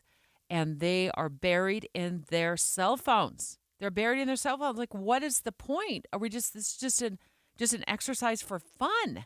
It's just an exercise for fun. So I want to ask this question of our listeners, Dave. I really think the legislature messed up when they had an opportunity a year ago to implement a proposal about a statewide law that would have regulated cell phones in classrooms. We're there. They need to stop dropping the ball on this. Are you on board with the state law? I wasn't before. I think you guys have won me over. I think I am team ban the cell phone. 801-575-TALK. 801-575-TALK. It's Team Dave and Team Deb today. Are you on our team? Ban cell phones statewide in schools. Next. It's 10:31 at KSL News Radio. I'm Dan Bomas. KSL's top local story this hour. The highway past Deer Creek Reservoir is closed while search teams try to find a truck driver whose tanker went into the lake overnight. The truck's been leaking propane. It hasn't been safe to put divers in the water. Recreational boating is also shut down until the accident site can be secured. Salt Lake City is being called one of the best places in the country for college grads to start a new career. Here's KSL News Radio's Peter Johnston. The Salt Lake City brine shrimp beat the Big Apple by a lot. Walnut Hub ranked SLC third out of more than 180 American cities, putting it above Honolulu, New Orleans, Philadelphia, and New York. Walnut Hub ranks cities on scores of professional opportunity and quality of life. Salt Lake does especially well when it comes to entry-level jobs and the growth of new jobs. Our top national story this hour from ABC News. A student from Texas, 17 years old, has invented a shoe insert that will charge your cell phone. His kinetic kicks capture the energy generated by your footsteps. Lino Marrero is hoping his invention will also help to provide electricity in parts of the world where it's lacking. Your money at this moment, both the Dow and the NASDAQ up marginally this morning. And our KSL weather looks like a sunny day, but cool. That's next. KSL News, time 10:32. You know what's great about KSL's traffic coverage? Trained traffic reporters and real listeners. Trading information and making the commute safer and faster for everyone. Every 10 minutes on the nines, we have you covered on KSL News Radio. If you have somebody, a loved one, a family member that is struggling with addiction and you're not quite sure what to do, maybe they're not even ready to get the help, but you need some information, let me tell you about Renaissance Ranch. Yeah, Renaissance Ranch, they create healing and hope for families all over. And they offer these free online courses. They're open to the public, and I think this is key to Renaissance Ranch's success and to your success. These classes are for spouses, parents. They come from a personal perspective. They have a women's support group and even a couples recovery group. They're faith-based and clinically proven for more than 20 years. Yeah, they want to treat the entire family. It's so crucial because when the family is involved, when the loved ones are involved, research has shown this. The chances of a positive outcome skyrocket. I've said it before, I'm going to say it again. Please do not lose yourself in your loved one's addiction. Take these free online classes that are not only free, they are open to everyone. And all you need to do is go to RenaissanceRanch.com.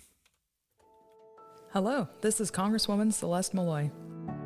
I'm running for re-election to defend Utah's conservative values in Washington, D.C. Like you, I'm tired of government that spends too much, listens too little, and makes all of our lives harder. In Washington, I'm pushing for better ideas to keep the federal government involvement in our lives to a minimum. Let's keep the government in its proper lane. Keep me in Washington so I can keep fighting for you because we are just getting started. Paid for by Celeste for Congress. Jeff Kaplan here with Josh Moore from IWC Roofing. Josh, on our show yesterday, you made a very special offer for our listeners. $2,000 off an entire roof purchase. It's by far the largest promo that we've ever ran in almost 30 years of business. And in addition to that, we can actually do financing. So not one or the other, but we can combine the two. So you're going to keep it going an extra day, but why IWC Roofing? The question is, why not IWC Roofing? We're the highest rated roofing contractor in the state. We've been in business for 30 years, and hands down, because of the volume that we do and this additional promo that we're running, we will get you the best value out there on a new roof purchase, guaranteed. And they'll do your entire roof in one day. Get $2,000 off, but you have to call today. IWC Roofing, 801-232-5690, 801-232-5690. That's 801-232-5690, or go to IWCRoofingUtah.com. Thanks, Josh. You bet. Thanks. An emergency can happen any second. Here's a few seconds to think about where you'd go. When you need medical care fast, the closest emergency room is a smart thing to know. Common Spirit Health ERs are your direct path between feeling scared or uncomfortable and feeling better. Find emergency care in your neighborhood at mountain.commonspirit.org. Traffic and weather together brought to you by Dino Day. Celebrate on June 1st at all Sinclair locations. Here's Heather Kelly. Well, we finally have good speeds on the I-15 corridor throughout Utah, Salt Lake, Davis, and Weber counties. That's both northbound and southbound getting into downtown Salt Lake. Where we still have congestion is eastbound I-80 between the two Park City exits, Kimball Junction and Silver Creek Junction. And that could be because a lot of people are having to go the long way around trying to move between Orem and Heber City as US 189 in Provo Canyon remains closed. What does an Olympic venue, Memorial Weekend, music, food, canine athletes, and handlers have in common? The 20th annual Soldier Hollow Sheepdog Classic presented by Purina Pro Plan. Tickets, visit soldierhollowclassic.com. Heather Kelly in the KSL Traffic Center. Weather will be cool today with highs in low 60s. Warmer tomorrow with a high of 76, but cools off again on Thursday with a chance of showers. Right now, 54 degrees and sunny. I'm Dan Bomas from the KSL Common Spirit Health Studios. Listen online at kslnewsradio.com for Utah's news, traffic, and weather station. Dave and Dujanovic, your morning companions for talk, analysis, and key perspectives on Utah's biggest stories on KSL News Radio. Teachers are quitting the profession because kids are on their cell phones when they're trying to teach. I've been struggling with mental health this year, mostly because of what I identified as basically just phone addiction with the students. This year something shifted, and it's just like they're just numbing themselves. They're just checking out of society. They're just like, can't get rid of it, can't put it away. That is really an incredible story to hear from a teacher. And I came across this teacher in a Wall Street Journal article. Debbie, he's been teaching for about 11 years in Tucson, Arizona. But tell me that is not exactly how teachers feel here in Utah. Of course it is. We've heard it from teachers. Their frustration, trying to keep kids engaged. They prepare these lessons, and then the AirPods go in, and they start listening to their music or a podcast. They start watching a movie, and they get nothing out of it. I was looking up some statistics just a few moments ago, and 11 to 18-year-olds, so right in that sweet spot of high school, are on their phones an average of 7.5 to 9+ hours a day. They're not doing that all at home. They're not doing that all to and from school. They are spending a significant amount of time on their phones during class. And we're going to take your live phone calls, 801-575-TALK. There are some schools that are already banning cell phones inside the classrooms during seat time. But I think there needs to be a state law. It's time, and you said earlier I'd won you over. Yeah, I think you've won me over. And we have a teacher online, Jeff in West Valley. Jeff, what do you think? I'm going to disagree with you. Okay. I love it. And here's why. When they started talking about legislating the use of cell phones in the classroom, when we start talking that way, I think we take power away from the use of these tools when you can use them in the classroom. And let me explain what I mean. I teach business classes, business-related classes. Yes, my students have Chromebooks, but there are times when we use cell phones. And my students have been actually pretty good about this. Yes, I do have students who pop them in, pop the earbuds in. And you know what? I don't have a problem going up there and saying, give me your phone, because this is not the time to do it. And that's part of our school policy. See, that's the other thing. Our school has a policy. Our district has a policy. Okay. And I have no problem going in there and saying, give me your phone, give me your earbuds. This, you're not doing it. And the students know that's the policy, and they give me their phone.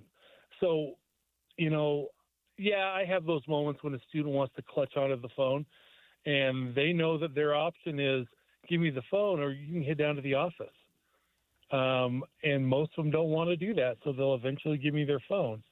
I just don't like the idea of legislating this and making it a law especially when every time I heard that coming up during the last year and a half in the legislature, it always made it sound like, oh, districts don't have a policy or schools don't have a policy. And I think that is baloney. Most schools have a policy. Most districts have a policy. Yeah. Thanks, Jeff. My concern as a taxpayer and formerly as a parent with kids in school, in public school, that these policies are all over the map from what I'm hearing. There's not one consistent policy, and it varies from district to district. Some are considering stricter policies than other districts. I also am concerned because, as I said earlier, I spend a significant amount of my tax money educating your kids, even though my kids are educated and moved on to college and otherwise to jobs. If I know that a child is spending, or the whole class is spending, a significant amount of time distracting the teacher, by the way, we pay your salaries too, in dealing with devices that aren't being used for a lesson in class, I'm starting to get annoyed, and I'm starting to recognize this is a huge waste of taxpayer money because we send kids to school to get educated. They can use their cell phones outside of the classroom if it's not for something legitimate. So I've got a graduating senior, and I asked him and his friends about this, and I said, are you able to sneak? Because you're right. A lot of schools, a lot of districts have no cell phone policies. And I asked, do you guys still, kind of cheat the system? And they're like, oh, absolutely. And they start giving me a list of ways that they cheat the system. Number one of the reasons my son liked to have his long hair that covered his ears, he said, because they couldn't tell when I had my ear pods in. See? I'm like, dude, will you just focus on the teacher for 5 minutes? It's like, it helps me concentrate. I get all the dumb excuses. And, they'll put it under their thigh and they'll just peek it out just a corner. Uh-huh. How closely are these teachers monitoring 30 different students? They can't. It's impossible. Yeah. Even during a test, when they're taking the test, the teacher is not able to crack down on all the cheating that goes on. The thought that if they're up there giving a lecture, that they're going to be able to police the phone usage of all the kids is nearly, it's impossible. Dave and I have been tracking the development, specifically in the Granite District, as the board there considers, implementing a district-wide cell phone, ban or restrictions inside the classrooms there in the Granite District, which is, obviously a huge school district in Salt Lake County. We'll keep you posted on where that goes. We also spoke just a few minutes ago to KSL Television's Shara Park, who went out to Cypress High School last year, and they were in the midst of what was then a 5-year ban on cell phones in the classrooms. So I'm asking the question. I mean, is it time for a statewide law that regulates kids can't use cell phones in the class? You want to get one more phone call in here, Dave? Dave in Salt Lake City, what do you think? I think that cell phones have their place and time, and you got to look at the policy, but also you got to make sure that any student that I have my son. I've talked to you before about has a 504. He has a cell phone that takes care of some medical issues that he has. Now, so long as it's nothing like that, right? I did have an issue with a substitute teacher taking his phone once and turning it off right in the middle of while he was having a cardiac episode. That's a problem, and it was written in the sub plans. But beyond that, so long as I don't have a problem banning cell phones in the classroom during instructional time. I have no issues with that. But my son's phone, that medical phone, it actually says do not confiscate right on it. But, that's the thing. So long as we're not going to we have to have clear, exceptions. And for medical issues, absolutely. But we can go through and get a specialized IEP set aside. that is already in place. It can be done. It should be done. But that should be a rarity, right? That should not be the standard for all the students in the class. Straight ahead, we're going to get a live update on the situation at Deer Creek Reservoir. We had a semi-tanker literally jackknife, go through the guardrail and crash through it, and then now it's sitting in Deer Creek Reservoir. Last check with Utah Highway Patrol, they were working to find the driver. First of all, last check, we didn't know if they'd found the driver yet. They were still looking for him or her, and also trying to remove that semi-tanker from Deer Creek. In the meantime, we've got a major road closure, and in a few minutes, we're going to get live to the traffic center with an update on that.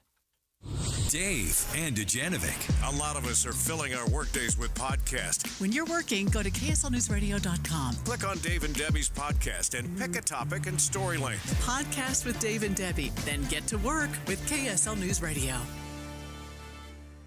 Jim Jr. here from RGS Exteriors. I want to tell you about our famous "You Don't Need a Warranty" warranty.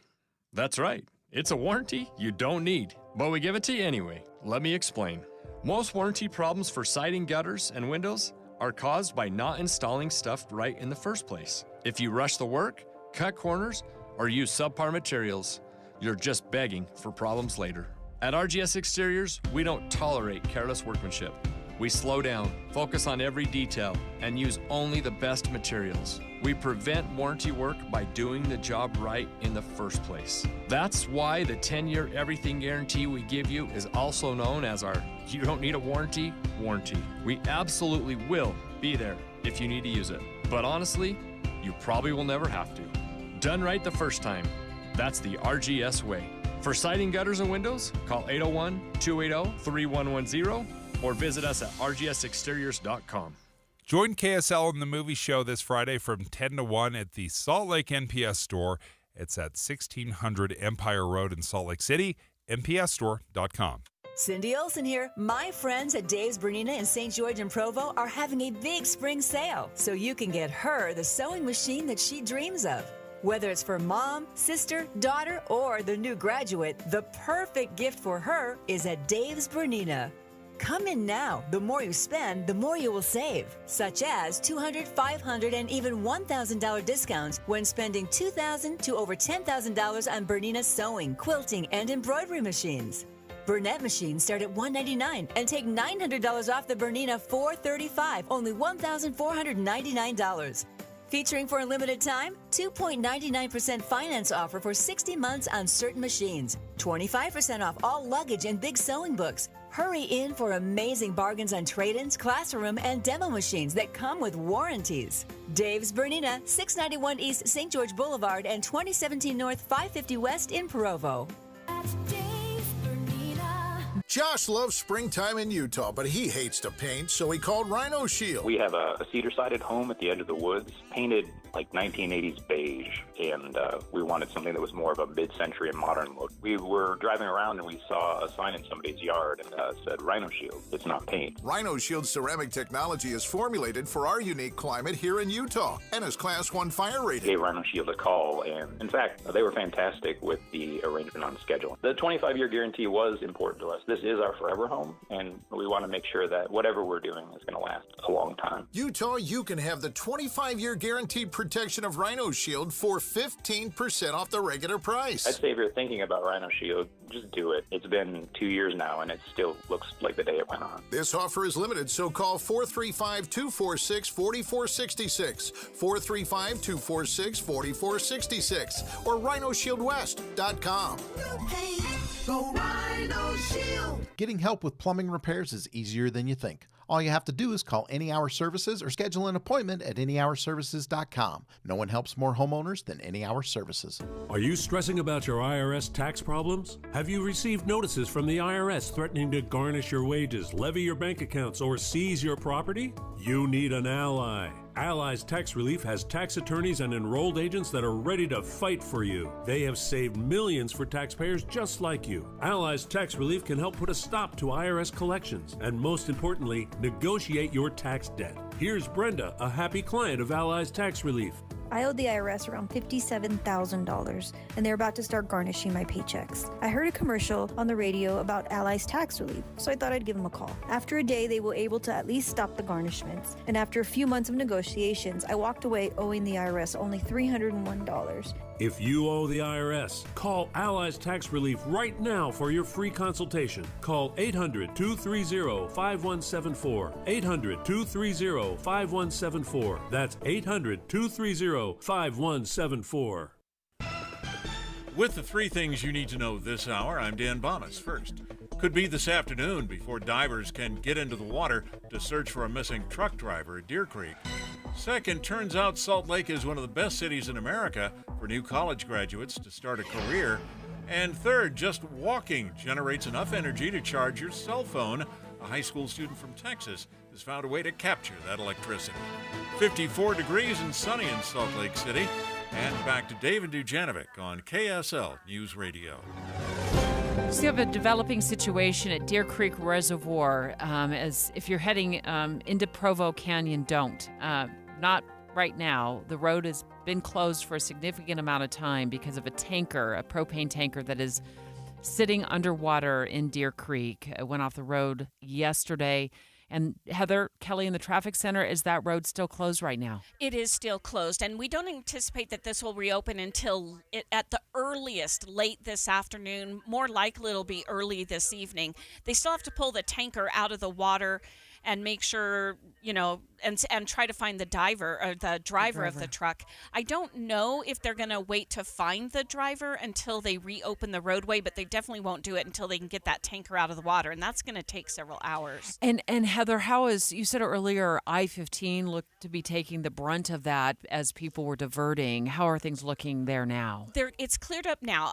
Enough people have actually made that journey out of Provo Canyon north on I-15 into Salt Lake Valley. There's no delays there, but we still have some residual delays eastbound I-80 between the two Park City exits, because that's really the route you have to take is north I-15 out of Utah County through the Salt Lake Valley, go east on I-80 through Parley's Canyon, and then past Park City back down on US 40 and US 189 just to get into Heber City if you're coming in out of Provo Canyon. Heather, Kelly, thank you for the update. There's a new opinion out of the Deseret News, and it's called Bad Move for America's Presidential Debates. I will not make age an issue of this campaign. I am not going to exploit for political purposes my opponent's youth and inexperience. That was Ronald Reagan as he was debating Walter Mondale. Had been asked about his age and was he up to the challenge? And it was such a great line. It was so funny. He was laughing. The crowd was laughing. Even his opponent, Walter Mondale, was laughing, cracking up. And I realized that's good fun.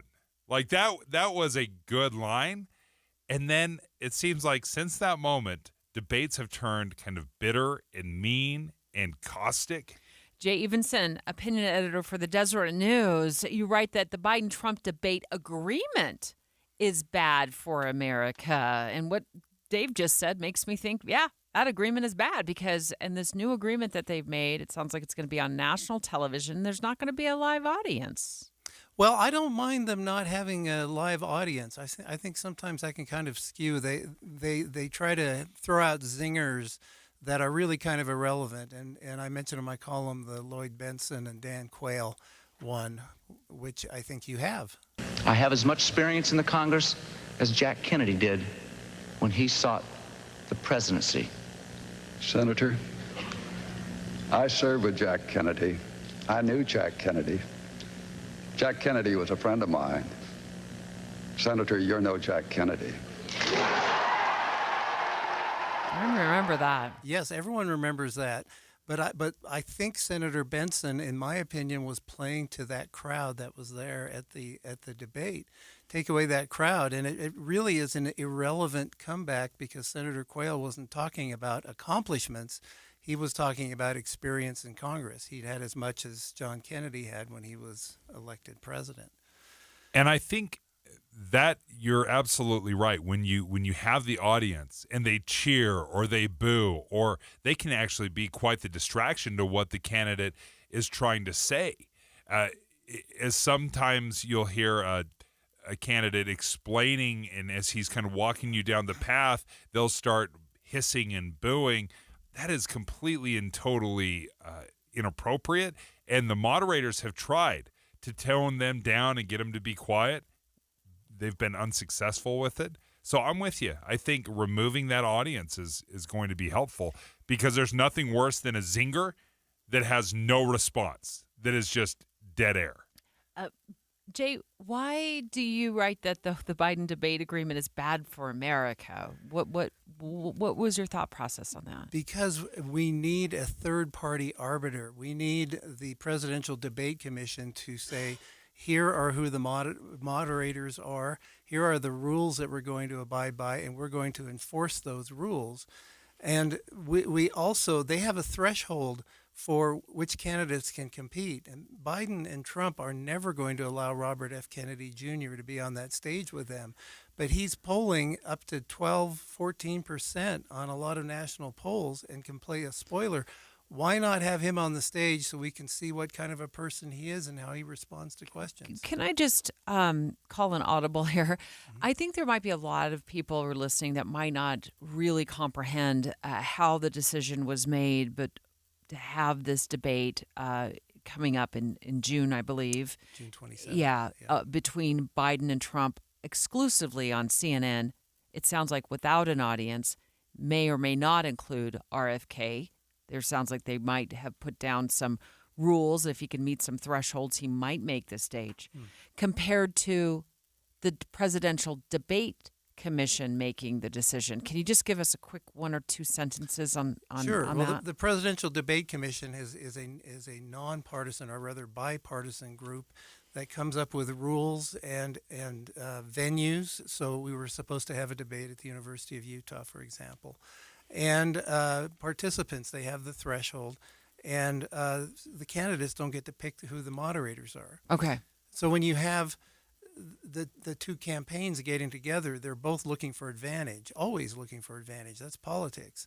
And so they're going to want to pick the television networks and the moderators that each one of them thinks will be an advantage to them. I see. So it's and it's kind of a backroom deal, it sounds like, Yes. that was made between the campaigns, and the Presidential Debate Commission was left out of it. Thanks for that explainer. But I think the Debate Commission has shot themselves in the foot over the years, because I think the moderators have been problematic in many ways. The moderator asks questions that they want answers to. Well, that may not necessarily be the platform of the candidate. I may want to know what this candidate's thoughts are on climate change. Well, this candidate may not have any plan, or not. That's not what he's running on. But he's still going to have to spend a lot of time talking about climate change when that's not really what they are specializing in. I think that's been the problem, is we always want them to answer our questions when they're running on something else. Well, I'm sure it hasn't been a perfect thing. We have had several moderators, and at times even local journalists have been able to ask questions. I believe we had that last time at the debate in Las Vegas. There's certainly room for improvement, but I think having an independent third-party arbiter is far better than having the two candidates just decide what's going to happen. Jay Evenson, thank you so much. Opinion editor for the Deseret News. You can read his latest opinion piece at Deseret.com.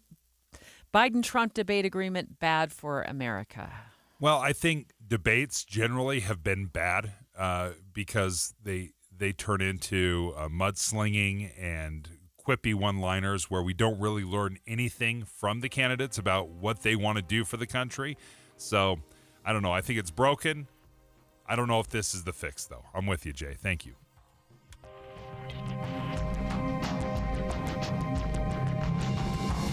KSL FM Midvale. KSL Salt Lake City. From the KSL Common Spirit Health Studios, this is KSL News Radio. Utah's news, traffic, and weather station.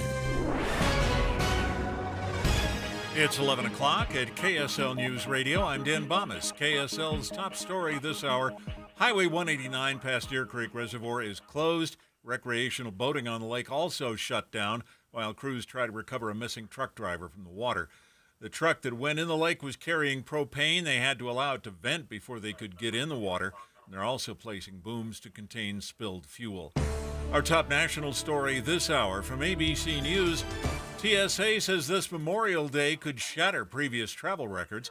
ABC's Gio Benitez has more from Minneapolis-St. Paul. In the last 2 weeks, 4 of the days have been in the top 10 busiest days in history. And we haven't even hit that big holiday travel rush. TSA is expecting the busiest summer travel season ever, screening up to 3 million passengers a day at some points. Now, the busiest days heading into Memorial Day weekend, Thursday and Friday. And your money at this moment, the Dow Jones average up just 7 points. The NASDAQ is down 16. And a KSL weather. Looks like we'll see up and down temperatures the next couple of days. KSL News Time, 11:01. We hope you have the right app on your phone for news. You probably have dozens. But the KSL News Radio app, well, it makes our live stream super easy. Plus, our talk shows are right there as podcast for your workday. That's the app for KSL News Radio. My doctor told me my cholesterol is borderline, so I took control with Garlic Healthy Cholesterol Formula. Garlic helps maintain healthy cholesterol safely and naturally. It's odor and taste-free, and Garlic is a world leader in garlic potency. I'm taking charge of my cholesterol with Garlic Healthy Cholesterol Formula, cholesterol's natural enemy. These statements have not been evaluated by the FDA. This product is not intended to diagnose, treat, cure, or prevent any disease. The term natural references only the garlic in the product. Use as directed. I'm Kareem Abdul-Jabbar. I learned about atrial fibrillation the hard way. My symptoms would come and go. Shortness of breath, fatigue. I kept going. Then I got so lightheaded, I couldn't. My doctor said I have AFib, so I'm about 5 times more likely to have a stroke. Other symptoms, irregular heartbeat, heart racing, chest pain can come and go, but the risk of stroke stays. If you have symptoms, tell a doctor. Visit notimetowait.com. Sponsored by Bristol-Myers Squibb and Pfizer. Where does a journey to wellness begin? Do you start looking for diet ideas? Or searching for exercise plans? Actually, you don't have to look far. Just look to the first 2 letters of the word wellness. We means you don't have to figure it out yourself. It means your hopes and challenges are a perfect match for our knowledge and resources. It means anything you want to achieve, together, we can achieve better. Because wellness begins with we. Intermountain Health. The power of we. Derek Overstreet, founder of the New Millennium Group. We're a financial planning firm. Listen, we're fiduciaries. We have advisors standing by right now to take your call. That's 888-999-6370. 888-999-6370. The reason you're going to want to call is we're going to help you retire 3 to 5 years before you thought possible. Now, imagine how that would be if you could actually retire 3 to 5 years sooner than your plan was. The way we do this is by putting together a step-by-step plan, taking into consideration any rental properties that you have, any pension income that you have, your Social Security. Listen, we put that all together for you in writing. It will allow us to build your income based on inflation. You know, inflation has been rapidly rising. You and I both need a plan that whatever we start out our income at, in 5 or 10 years, we're going to need 40% more income. So if you're one of those people listening and you'd like a plan in writing, give us a call at 888-999-6370. That's 888-999-6370, or go to utahsfinancialplanner.com.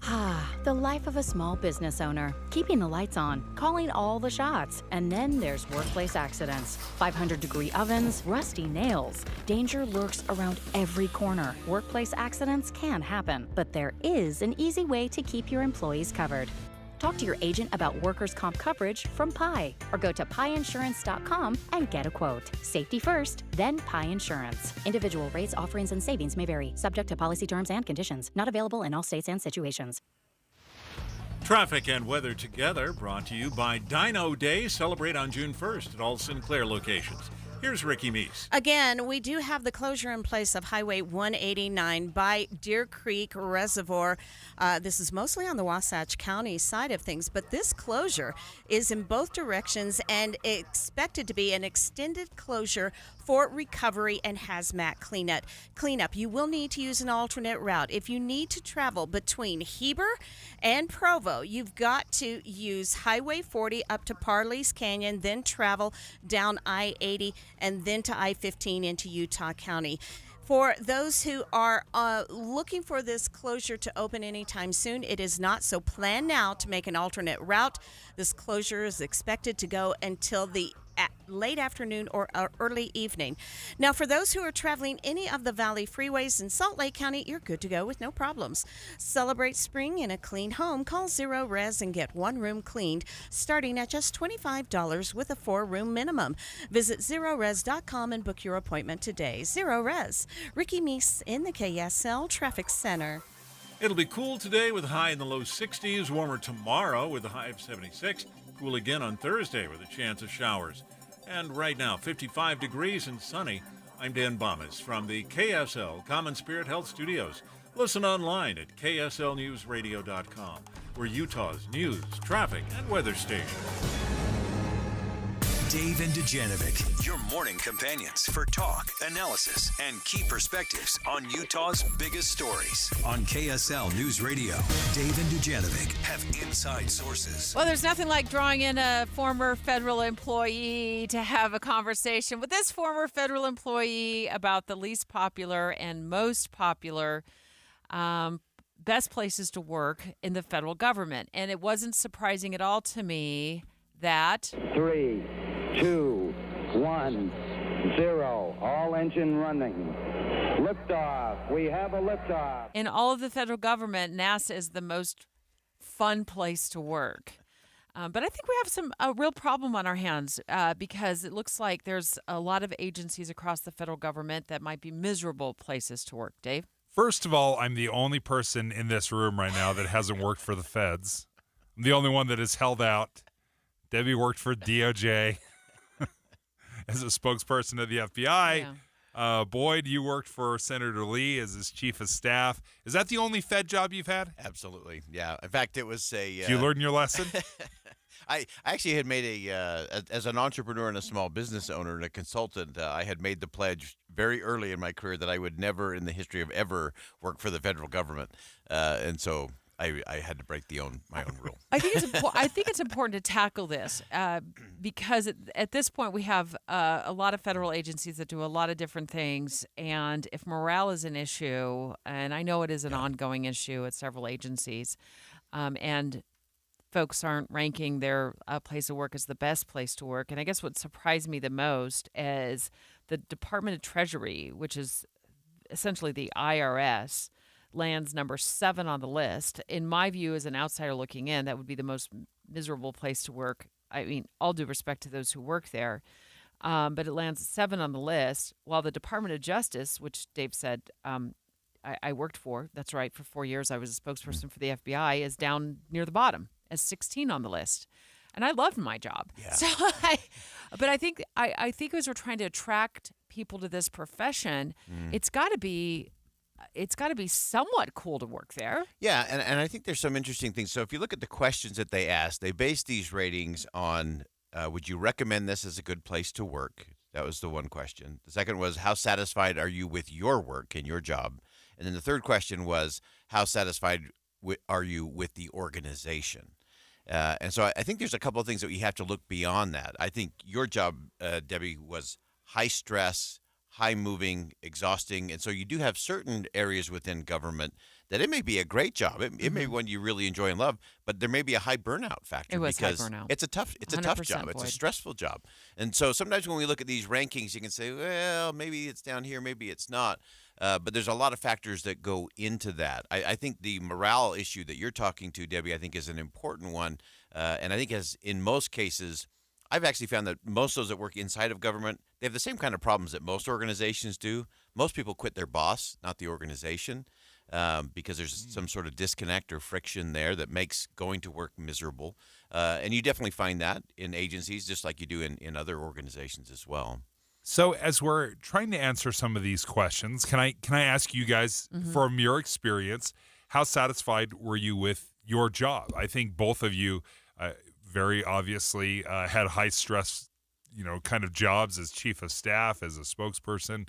You lasted, a couple years? as chief of staff? Actually, so the typical run for a chief of staff is about 2 years In Congress? in the Senate, yeah, and because again it's high stress, high burnout. So I doubled that, so I was there for almost 5 years, and I was way past my use by date. Same for you, Deb. You were what, 4.5? I did almost to the day 4 years at the FBI here in Salt Lake City, and we had such a massive territory. It was Utah, Montana, and Idaho. So I think it was 330,000 square miles of territory. And if you're familiar with the FBI, we did everything from investigating threats against aircraft to cases in Indian country to bank robberies to white-collar crime. There was always something very dynamic going on in the division, and that is a lot to keep up with as the only spokesperson. 24/7. It was 24/7, and that was explained to me before I took the job. And just so everybody's aware, it wasn't the only job I did. I had a side hustle when I was at the FBI, too. Of course you did. Federal agencies are infamous for what they call collateral duties. So I was also a coordinator for the community outreach program, and I coordinated a lot of events and speaking engagements as well. It was a 24/7 job, and the burnout is very high, and that's what I worry about in the federal government, because I do feel, boy, do you feel this way? And maybe Dave would be enlightened by this.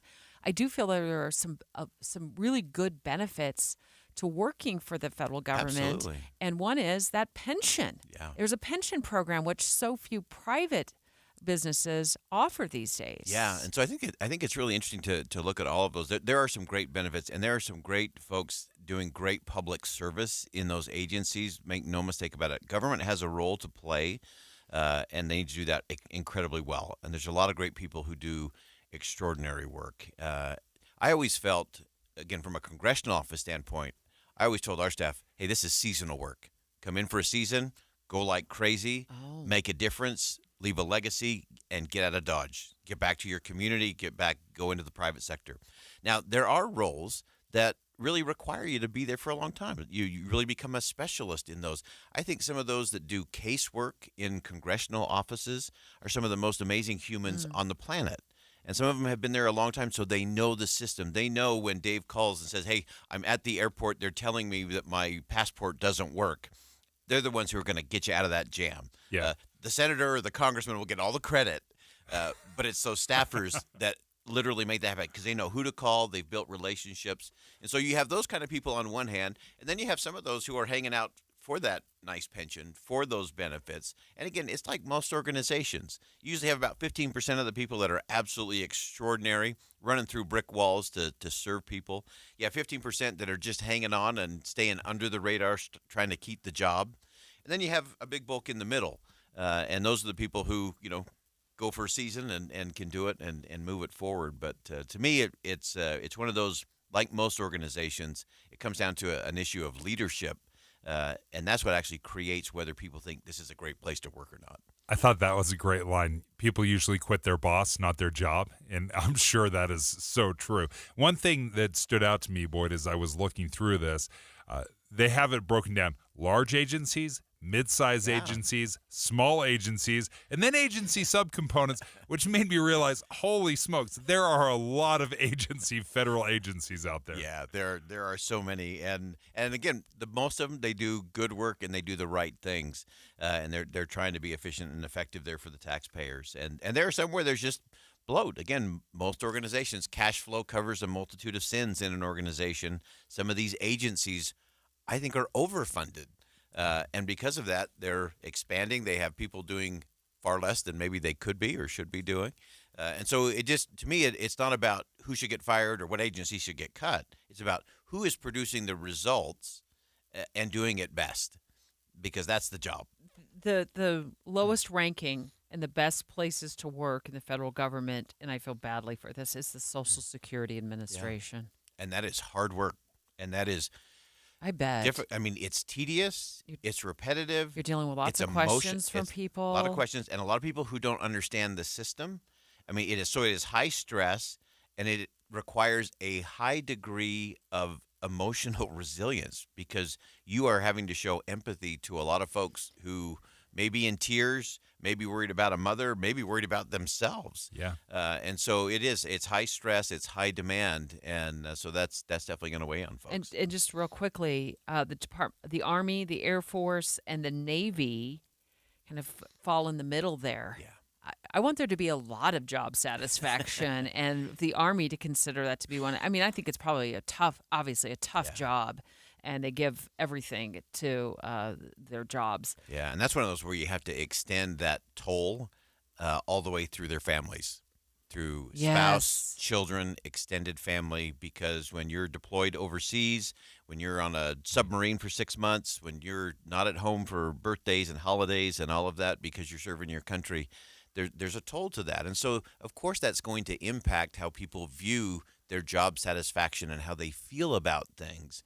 And so I do think we have to be a little careful on some of the rankings. I would agree. I'd like to see the more extensive list where you can get into the specifics of what do you love about your job, why do you stay at this job. Those tell you a lot more than just some of the basics there. Boyd, thank you for joining us. If you're interested, for the small agencies, the National Indian Gaming Commission, the most satisfaction in that job. I'd bet on that. Yeah. You would bet on that. Thanks, Boyd. Look forward to your show at 1 o'clock this afternoon right here on KSL News Radio. Straight ahead, we're going to get an update on the tanker truck that went into Deer Creek Reservoir. It's had the road closed up there in Provo Canyon for many, many hours, and it's going to be closed for the next several hours. So we're going to get an update on the situation there at Deer Creek Reservoir next. Dave and Dujanovic. You know KSL is the only news radio for your car, right? The only news radio for your smart speaker. Come here in the morning. It's the latest news and traffic. In the afternoon, news and updated weather. We have you covered at KSL News Radio. Hey, folks, let me tell you, for the last several months, I have been really focused on my health. Number one was losing weight. I knew that's what I needed to do, so I joined Salt Lake City Fat Loss. And they've been fantastic. They've walked me through the entire process, held my hand. When I had questions, they'd get right back to me. I had daily contact through Salt Lake City Fat Loss of how to lose weight. They said you could lose up to a pound of fat a day. Over 2 months, I lost almost exactly that, 57 pounds in 60 days, and I've kept it off the entire time. So I'm going on my second month, and I've kept that weight off. I feel great. If you're interested, get a free consultation with Salt Lake City Fat Loss. Just go to their website, slcfatloss.com. Great way to learn about the program. No surgery, no injections. Those were two biggies for me. I wanted to make sure I did it without surgery, without injections. SaltLakeCityFatLoss.com. For kids like Bryson, Afu, Liz, and Noah, healing has a home. It's not like home, but it just felt like home. Hear their stories during this year's Give-a-thon. I'm beyond grateful for Primary Children's. I didn't feel scared or anything because I knew that they'd take care of me. It's one of a kind. Join us and be inspired. I'm very happy they saved my kid, and that's something I can never repay. The Give-a-thon for Primary Children's Hospital. This Thursday on KSL News Radio. Hi, I'm Henry Winkler. My eyes are very important to me. My eyes connect me with everything I love. I loved my late father-in-law dearly. He always lit up a room, but his vision dimmed with age. He had age-related macular degeneration, or AMD. And since partnering with Apellis, I've learned there's an advanced form of dry AMD called geographic atrophy, or GA. His struggle with vision loss made me want to help others know about GA's warning signs. For some, colors appear dull or washed out. For others, hazy or blurred vision make it hard to see details, like fine print on price tags. Many have trouble seeing in the dark, making driving at night difficult. GA gets worse over time and cannot be reversed.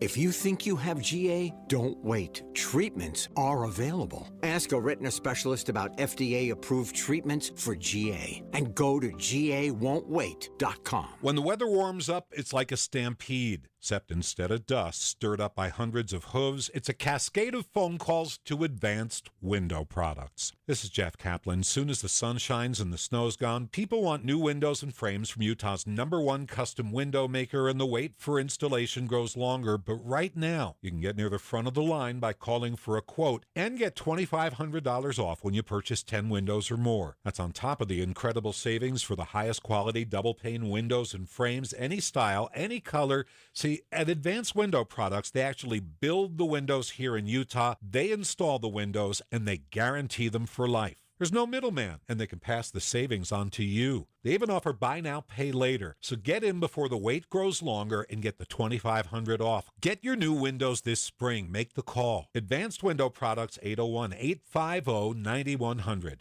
That's 801-850-9100. Or visit AdvancedWindowsUSA.com. Rekindle adventure in the place everyone connects with nature. Cedar City Bryan Head. Shopping, dining, museums, spring skiing, tubing, hiking, biking, disc golf, and much more. Level up your adventure. Visit cedarcity.com. Achieving the extraordinary.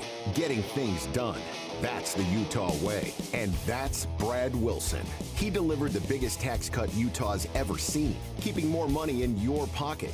And on the Second Amendment, when others caved, Brad Wilson stood tall, enacted constitutional carry. Wilson stood up to the EPA, sued Joe Biden to protect Utah's energy industry, and won. And when others backed down on illegal immigration, Wilson didn't buckle. He banned sanctuary cities. In the U.S. Senate, he'd bring the Utah way to Washington, taking Joe Biden's agenda head on. That's why over 60 mayors, 22 sheriffs, and leading conservatives across Utah are supporting Brad Wilson for U.S. Senate, because Brad Wilson's the tested, trusted Utah conservative for U.S. Senate. Join them and thousands more supporting Brad Wilson at electbradwilson.com. I'm Brad Wilson, and I approve this message. Paid for by Wilson for Senate. With the three things you need to know this hour, I'm Dan Bomas. First, Highway 189 past Deer Creek Reservoir still closed while crews try to recover a missing truck driver from the water. Second, the presidential debate set for next month could sidetrack a fundraising visit to Utah by former President Trump. And third, TSA expecting record-breaking air travel numbers this Memorial Day weekend. 55 degrees and sunny in Salt Lake City. And back to Dave and Dujanovic on KSL News Radio. Dave and Dujanovic. Utah Water Safety. Special coverage with Dave and Dujanovic. Dave and I will be broadcasting live tomorrow from 9 to noon from the shores of Utah Lake. It's our concerted effort to make sure your family stays safe around water this summer. One of the questions that we're going to be asking the Utah Division of Outdoor Recreation when we're out live tomorrow is river rescues. Like if somebody slips into the river, Dave, and you're a former river guide, what is the best course of action to take and not take? Yeah, exactly. Because the temptation or the initial reaction is, I'm going to go in and save that person. I'm going to save the dog. I'm a good swimmer. And that is the wrong thing to do. So we'll find out more tomorrow live on the air from 9 to noon with the Utah Division of Outdoor Recreation. We have another situation going on. It's been unfolding since last night up at Deer Creek Reservoir, where we have a tanker truck that went off the road, slid through the guardrail, and ended up in Deer Creek Reservoir. And Utah Highway Patrol joining us earlier this morning to walk us through the situation. It's closed, Provo Canyon. And they're trying to find the driver of that truck. And also that truck is sitting in the water, Dave. Yes, sitting in the water. It was carrying 12,000 gallons of propane. So think of that little 5-gallon propane tank that sits under your grill. 2,500 of those. That's how much propane was falling into the water. We spoke earlier to Lieutenant Cameron Roden of the Utah Highway Patrol, and he walked us through what's going on right now at Deer Creek. Off-gassing out of the tank. They had to just let that off-gas into the air. As far as any environmental impact, I know that the health department is up there. They are working with the crews up there to try to make sure even just the fuel from the semi itself and the oil from the engine, they're working to try to contain that. But they felt comfortable enough now that they have been able to bring in that equipment. that the danger has kind of subsided. They feel that there may be a little bit left in the tank, but they're just trying to deal with that as it goes. So they are going to try to get those cranes set up, which will block the roadway for a while to be able to lift that semi out of the water. They believe they got about 80 to 90% of that propane gas released. So there's still a little bit left in there, they believe, but most of it was released into the air. Chief of Law Enforcement for the Utah Division of Outdoor Recreation, Steve Bullock, back on the line with us. Hello again, Chief. Good to talk to you. Good morning. How are you? Good. Just quickly, if you don't mind, before we talk about boat safety or non-motorized, water safety on like paddle boards and such, I want to just get your perspective on what's going on at Deer Creek Reservoir, since you're the chief of law enforcement over outdoor recreation. Is there any concern about long-term, closure of the reservoir in that area? Can you give us any insight on that? Yeah, Rangers closed the boating last night, and the island day use area was evacuated.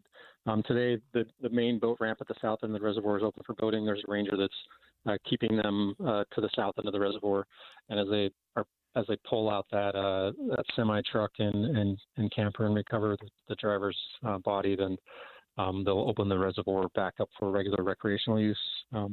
As soon as the highway is open, I imagine that's probably when that will happen. There'll still be a boom trying to contain some of like the diesel fuel from the truck itself. The people should stay out of that area, but I don't believe there'll be any impacts to this weekend's recreational opportunities at the reservoir. Okay. I do wonder about water contamination. How concerned should I be about that water contamination? Yeah, so they put up some safety booms around kind of the diesel spill. That's kind of the contaminant that was in there. The propane itself, like Sergeant Roden said in your tape there, is off gassed into the air, and so that's once the county and controlling agencies make that decision to open the area back up to traffic, then there shouldn't be any concern to recreationists in the area.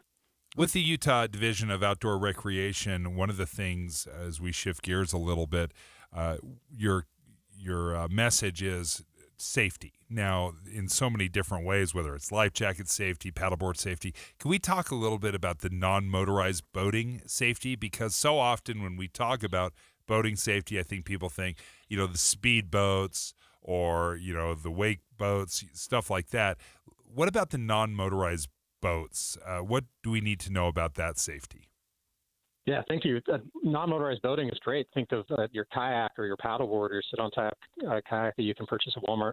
That's what my family loves to do. We love, when I worked there at Deer Creek a few years ago, that's what we did before my shifts. We jump on the paddleboards and get out on the lake. It's a great entryway to get out on the water, enjoy the sun, enjoy the lake, but we want you to do that safely. Since 2020, we've seen a large increase in this really cost-effective and accessible access into the boating world. You don't have to pay for a $50,000 ski boat or a $150,000 ski boat. You can pick one of these things up for less than $1,000, sometimes $200. It gets you right onto the water. What we see with that is nationally in the surrounding states, Utah, Colorado, Arizona, Nevada, Idaho, we've seen a large increase in boating fatalities and non-motorized boating on lakes and waterways, and even in our river systems. So you get on the lake, you think you're comfortable, you're on the paddleboard, and you're paddling out across the river, and you tip over, and it pushes away from you, and you try and swim to it, but you realize that the water's a little colder than you thought, and the wind starts to blow your paddleboard away, and you don't have your life jacket on. And so we've seen a number of drownings in the last 5 years in Utah related to just that exact scenario, and they're tragic and they're preventable. If you wear a life jacket, it will save your life. That's really the message. Life jackets only work if you wear them. If you have it strapped to your paddleboard or to your kayak, it's likely not going to do you any good.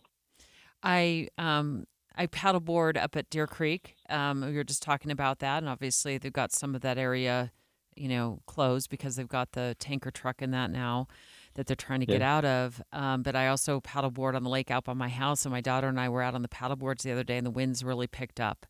And it got quite difficult to navigate those waters. And we saw kids out there. Some of them had life jackets on, some of them did not.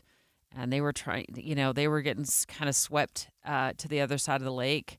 So I think there's a lot to talk about with that, Chief. Maybe we can save some of that for tomorrow when we're out live at Utah Lake to talk about, like, there's nothing on my paddleboard but myself, a paddle, a life jacket, and a bottle of water.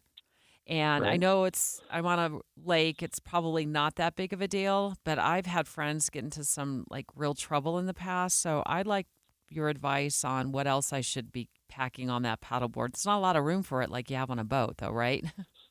Yeah. And usually it's for a short trip, right? Just you're going out from shore, maybe for 20 minutes or an hour or so, and it's really not too far. So you don't need to take a cooler and a lot of other things like you might in a motorboat when you're out all day long. But the most important one is the life jacket, and that's the great thing. So on our waterways in Utah, if you're under the age of 12, you have to wear a life jacket if you're on flat water. Otherwise, every person on the boat, and so in your case, a paddleboard, has to have a life jacket available. We encourage you to wear it. That's what we keep saying on the show is please wear your life jacket. They make inflatable life jackets that you can just wear around. It's like a small fanny pack that if you fall in the water and you need help and you're struggling, you can pull a cord and it inflates a CO2 cartridge and gives you that flotation that you need that you can pull around your waist. Oh, now we're talking. And then yeah, they're super convenient. They do come with a little bit of cost, but how much is your life worth? Yeah, absolutely worth it, no question. Thanks, Chief. Chief Bullock, thank you for joining us from the Utah Division of Outdoor Recreation. They just want to make sure you guys don't risk it. A life jacket's going to save your life, but only if you wear it. So wear it, Utah. It's 11:31 at KSL News Radio. I'm Dan Bonas. KSL's top story this hour. An update now on the two girls hit by a car in Spanish Fork. We told you about this accident yesterday. KSL TV's Lauren Steinbrecher has more. Reagan's Aunt Danielle Blazer explaining her niece was worse off, suffering a brain injury. Reagan isn't conscious, with doctors taking it hour by hour. It's the worst thing that you can imagine. Both of Reagan's parents are widows, and so they've been through tragedy before, and it's just a very, very, very difficult. Steinbrecher says there are GoFundMe campaigns set up to help both families. You can find that by reading Lauren's story on KSLTV.com. Our top national story this hour from ABC News. University of Georgia quarterback Jaden Rashada filed a lawsuit in federal court. He claims the University of Florida football program and its boosters broke a promise to pay him almost $14 million, and that cost him other opportunities. The first known lawsuit to grow out of an NIL, or name, image, and likeness dispute, which allows college athletes to receive compensation. Your money at this moment, the Dow Jones average just barely up on the day, 9 points. The NASDAQ just barely down, less than 1 point. And our KSL weather, we'll see some sunny skies, but it'll be chilly. That's next. KSL News Time, 11:32.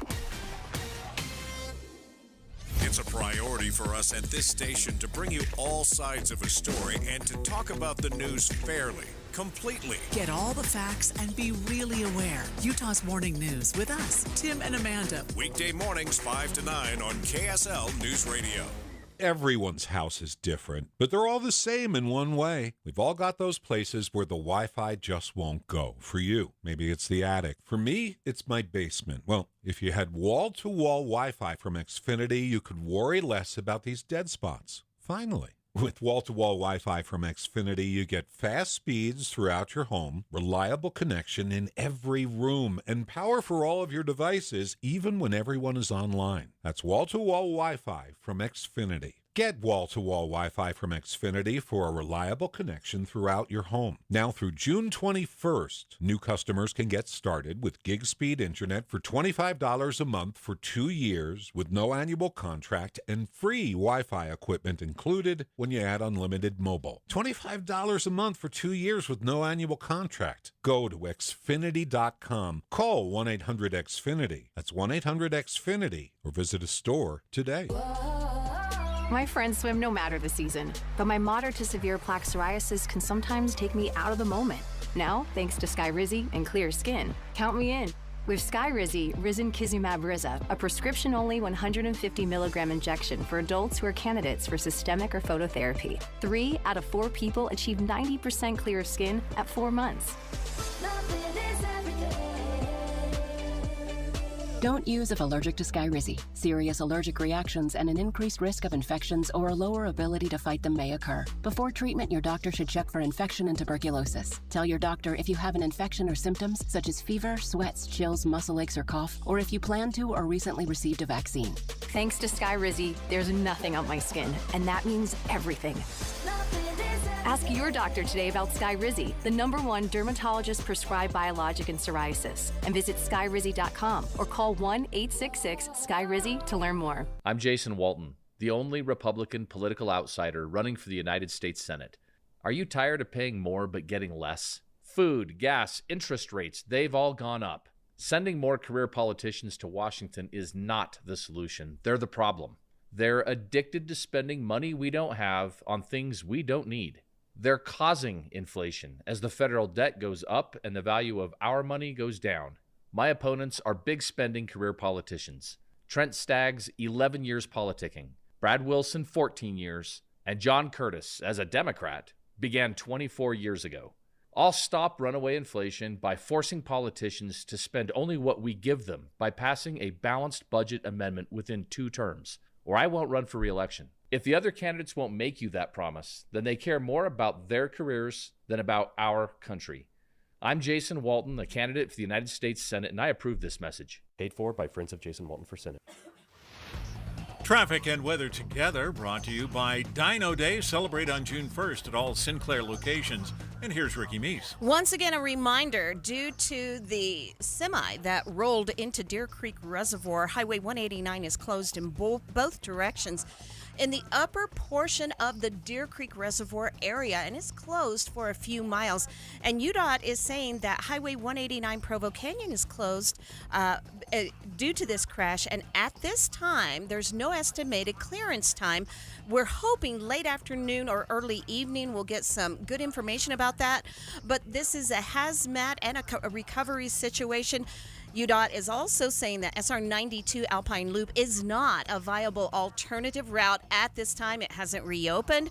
So if you need to travel between Utah County and Wasatch County, you need to use Highway 40 and I-80 through Parley's Canyon. Now, we also have another accident. This is in Davis County, northbound 1500 West. It is closed at 5th West in Bountiful due to an accident. When adventure calls, a new Murdoch Hyundai is the answer. Lease a new 2024 Tucson for only $365 per month or 3.99% for 5 years. Ricky Meese in the KSL Traffic Center.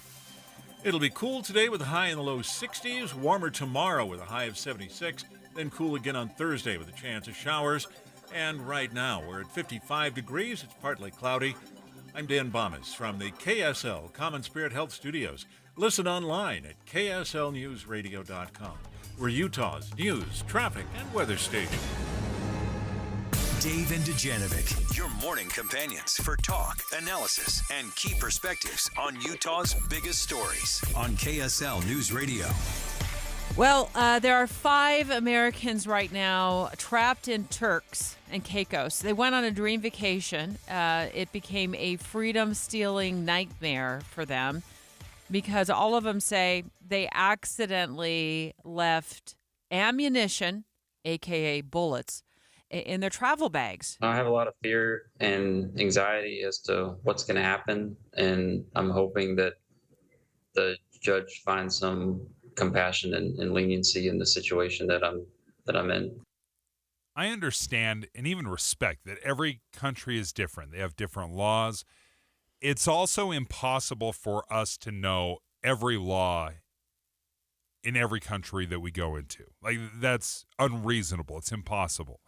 So, that being said, this is such a severe sentence, a possibility, 12 years, that it is so inappropriate. We've got to do something as a nation to protect Americans.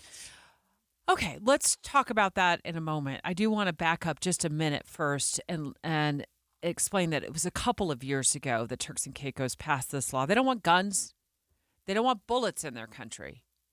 And to a lot of us, that sounds like an absolutely lovely existence, not having to worry about active shooters and guns and all the things that we worry about in America, or we think about in America. Now, we'll talk in a moment about what the laws are and the rules are in terms of carrying ammunition from the United States into other countries with Clark Aposhian, who is a lobbyist for gun rights in this state, and he's going to walk us through what TSA can and can't do and does and doesn't do when you're leaving the country. But we have 5 American tourists, one from Virginia, you just heard from him. He pled guilty this morning to 2 counts of ammunition possession during his court hearing today. His actual sentence will be decided at the end of this month. He could face up to 12 years because of this strict law in Turks and Caicos. Here's a tourist from Oklahoma. He's a hunter.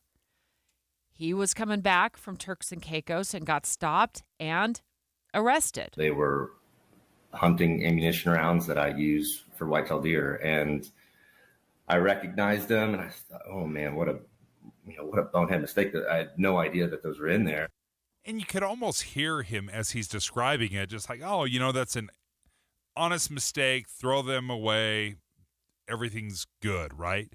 But no, they are in full crackdown mode in Turks and Caicos. Mm-hmm. Beautiful beaches, white sandy beaches, beautiful water, but apparently they have as restrictive a policy when it comes to guns and ammunition as I've seen. So you just said, let's do something about it as Americans. There's a U.S. congressional delegation over there right now negotiating with the government. Senator John Fetterman is there. Senator Mark Wayne Mullen is there. One of his constituents is one of the men. It's under arrest right now. And they went there. They met face to face. I saw a photo online of them sitting across from government officials in Turks and Caicos. And what they wanted is leniency. What they wanted is the same types of punishment that are handed down in this country if you're caught with just a few, hunting bullets in your travel bag. Instead of you being charged underneath the national law, you can be charged underneath Customs Act, which is simply a fine, and you're expelled from the country. Do you know what the Turks and Caicos government did after they left that meeting? What's that? They issued a statement reminding the world what their laws are and that it is a very stiff penalty if you're caught with bullets in your travel bag. So they basically said, go away, go away. So right now the negotiations don't look good for those Americans. One of the things that concerns me as we travel around the world is there's a certain level of expectation that we should be able to trust that if I leave, barring some truly egregious, dangerous things, that I'm going to be able to come back to America, right? We travel all over the world. Think of spring break going down to Mexico. Kids are going out, they're partying. There is an expectation that they will be able to return. And I'm worried about some of the trends that I'm seeing. I'm afraid that we've made it too easy and too profitable to detain Americans. But when people come into our country and they break the laws, we arrest them.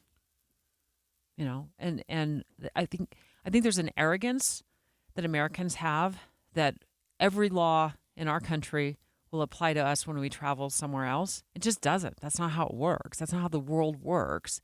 And that's, I look at the State Department website, and you told me earlier, like, nobody knows to check that. Well, you got to know what you're doing when you're leaving this country. You got to make sure, there's not some sort of warning about something like this, which is don't bring guns and ammunition into that country, because if you do, you could face 12 years in prison. The country's not joking about that. That's not just a isn't that funny warning. That's happening, and that's happening for a lot of countries all over the world. But there's a certain arrogance that when we travel, we just expect our rights to travel with us, and they don't. And I think there's a serious lack of research that goes on. And it could be because we've essentially eliminated the need for travel agents and we do a lot of the booking of the trips on our own. Like, who doesn't go to a cheapfares.com type website and looks up a deal on a cruise? Well, one of the guys who's now in custody in Turks and Caicos was on a cruise.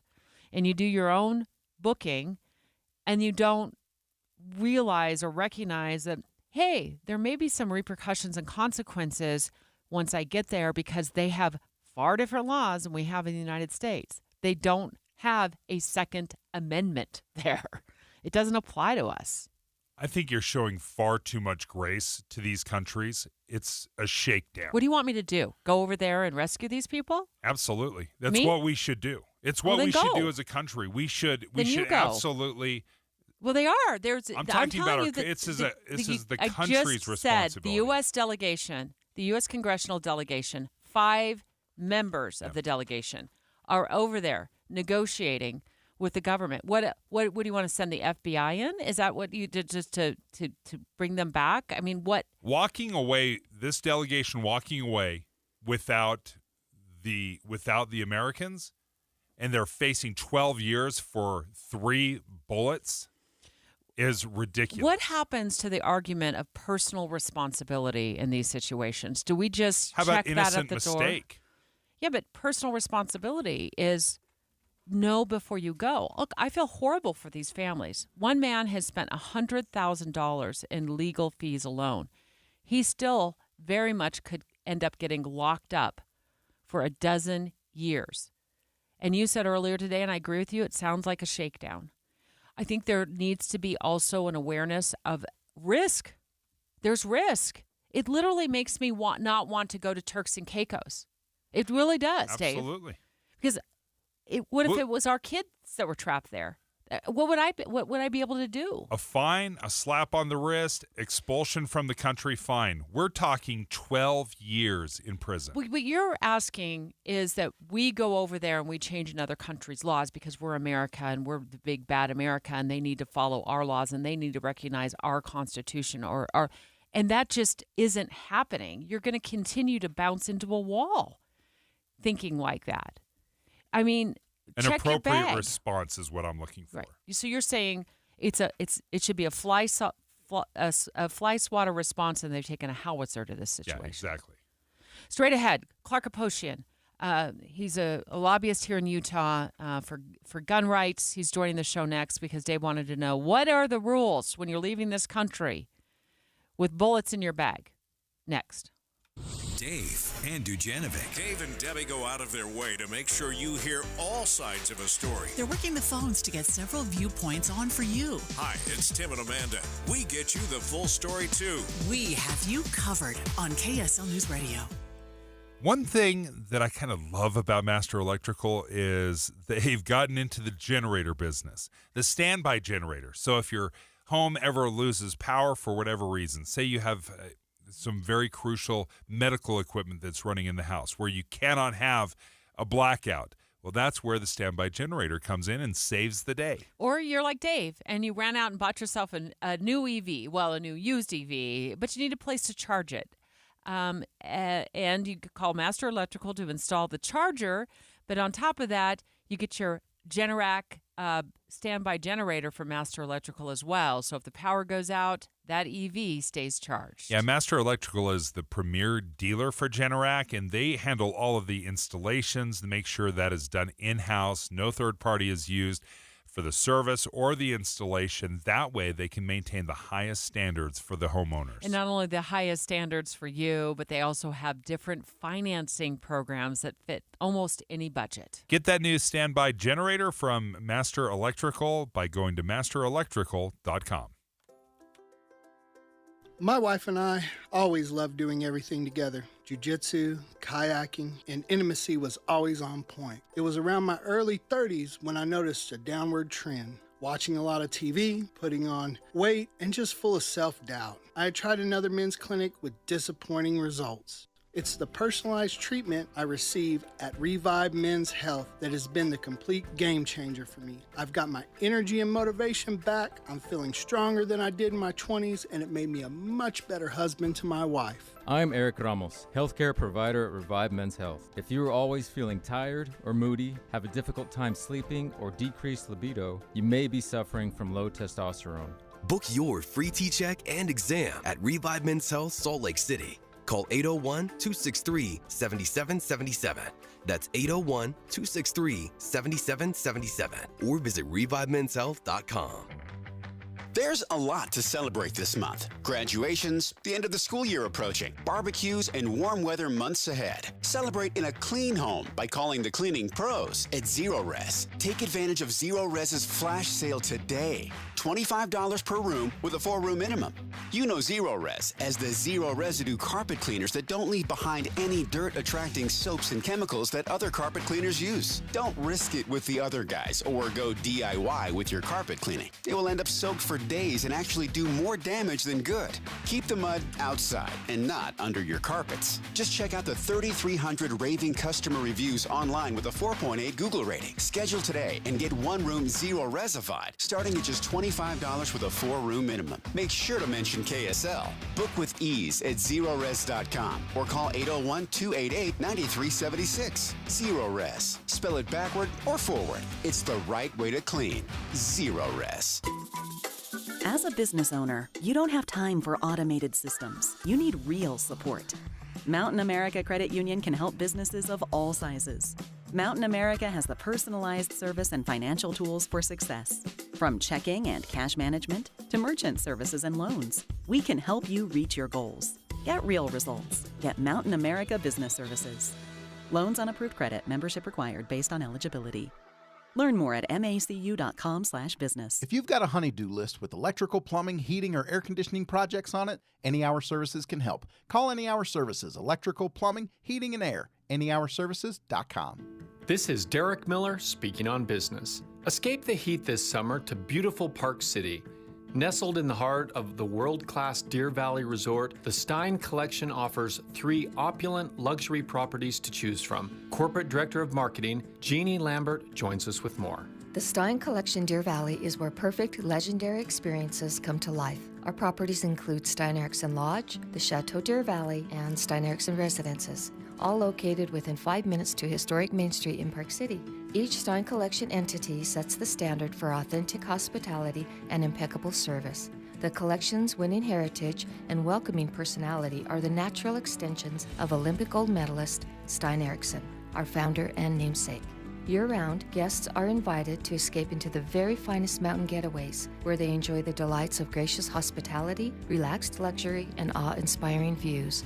So, join us this summer. It is absolutely the perfect time to experience Stein's. Same room as the winter, but at less than half the cost. On top of that, there are special local rates available. To book a stay, visit our website at steinlodge.com or call us at 866-996-0034.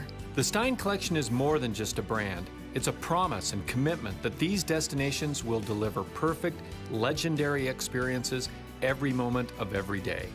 I'm Derek Miller with the Salt Lake Chamber, speaking on business. With the 3 things you need to know this hour, I'm Dan Bomas. First, the highway past Deer Creek Reservoir will likely be shut down for several more hours until search teams can get into the water to find a missing truck driver.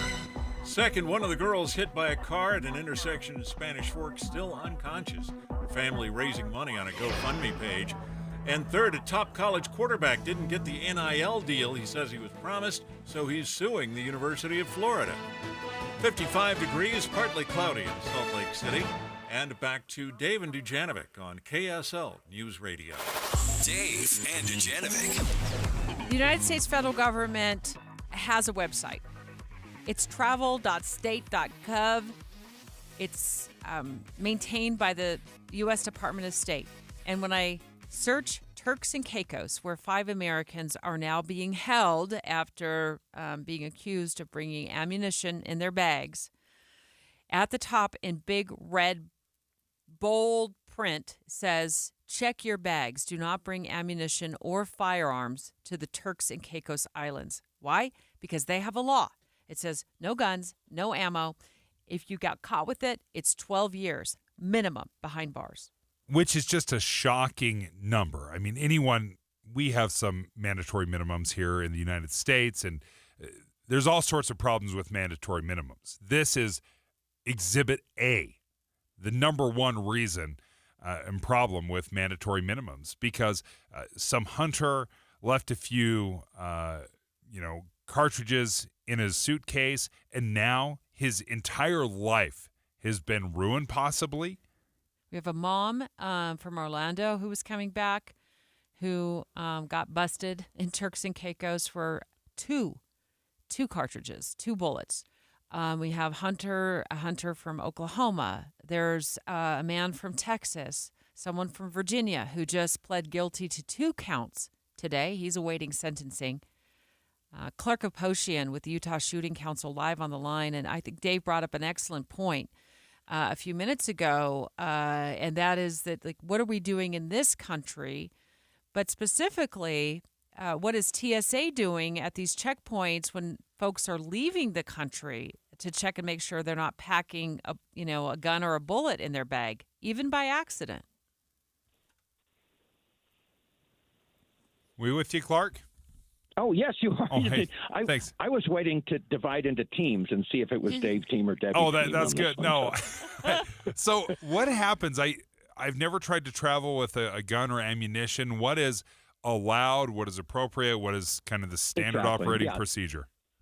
Especially traveling domestically, but if you're leaving from a United States airport, you're essentially, they don't necessarily care where you're going to. But, yes, you can travel with firearms and ammunition. It cannot be in your carry-on bag. Big warning there. Do not try to put it in your carry-on bag.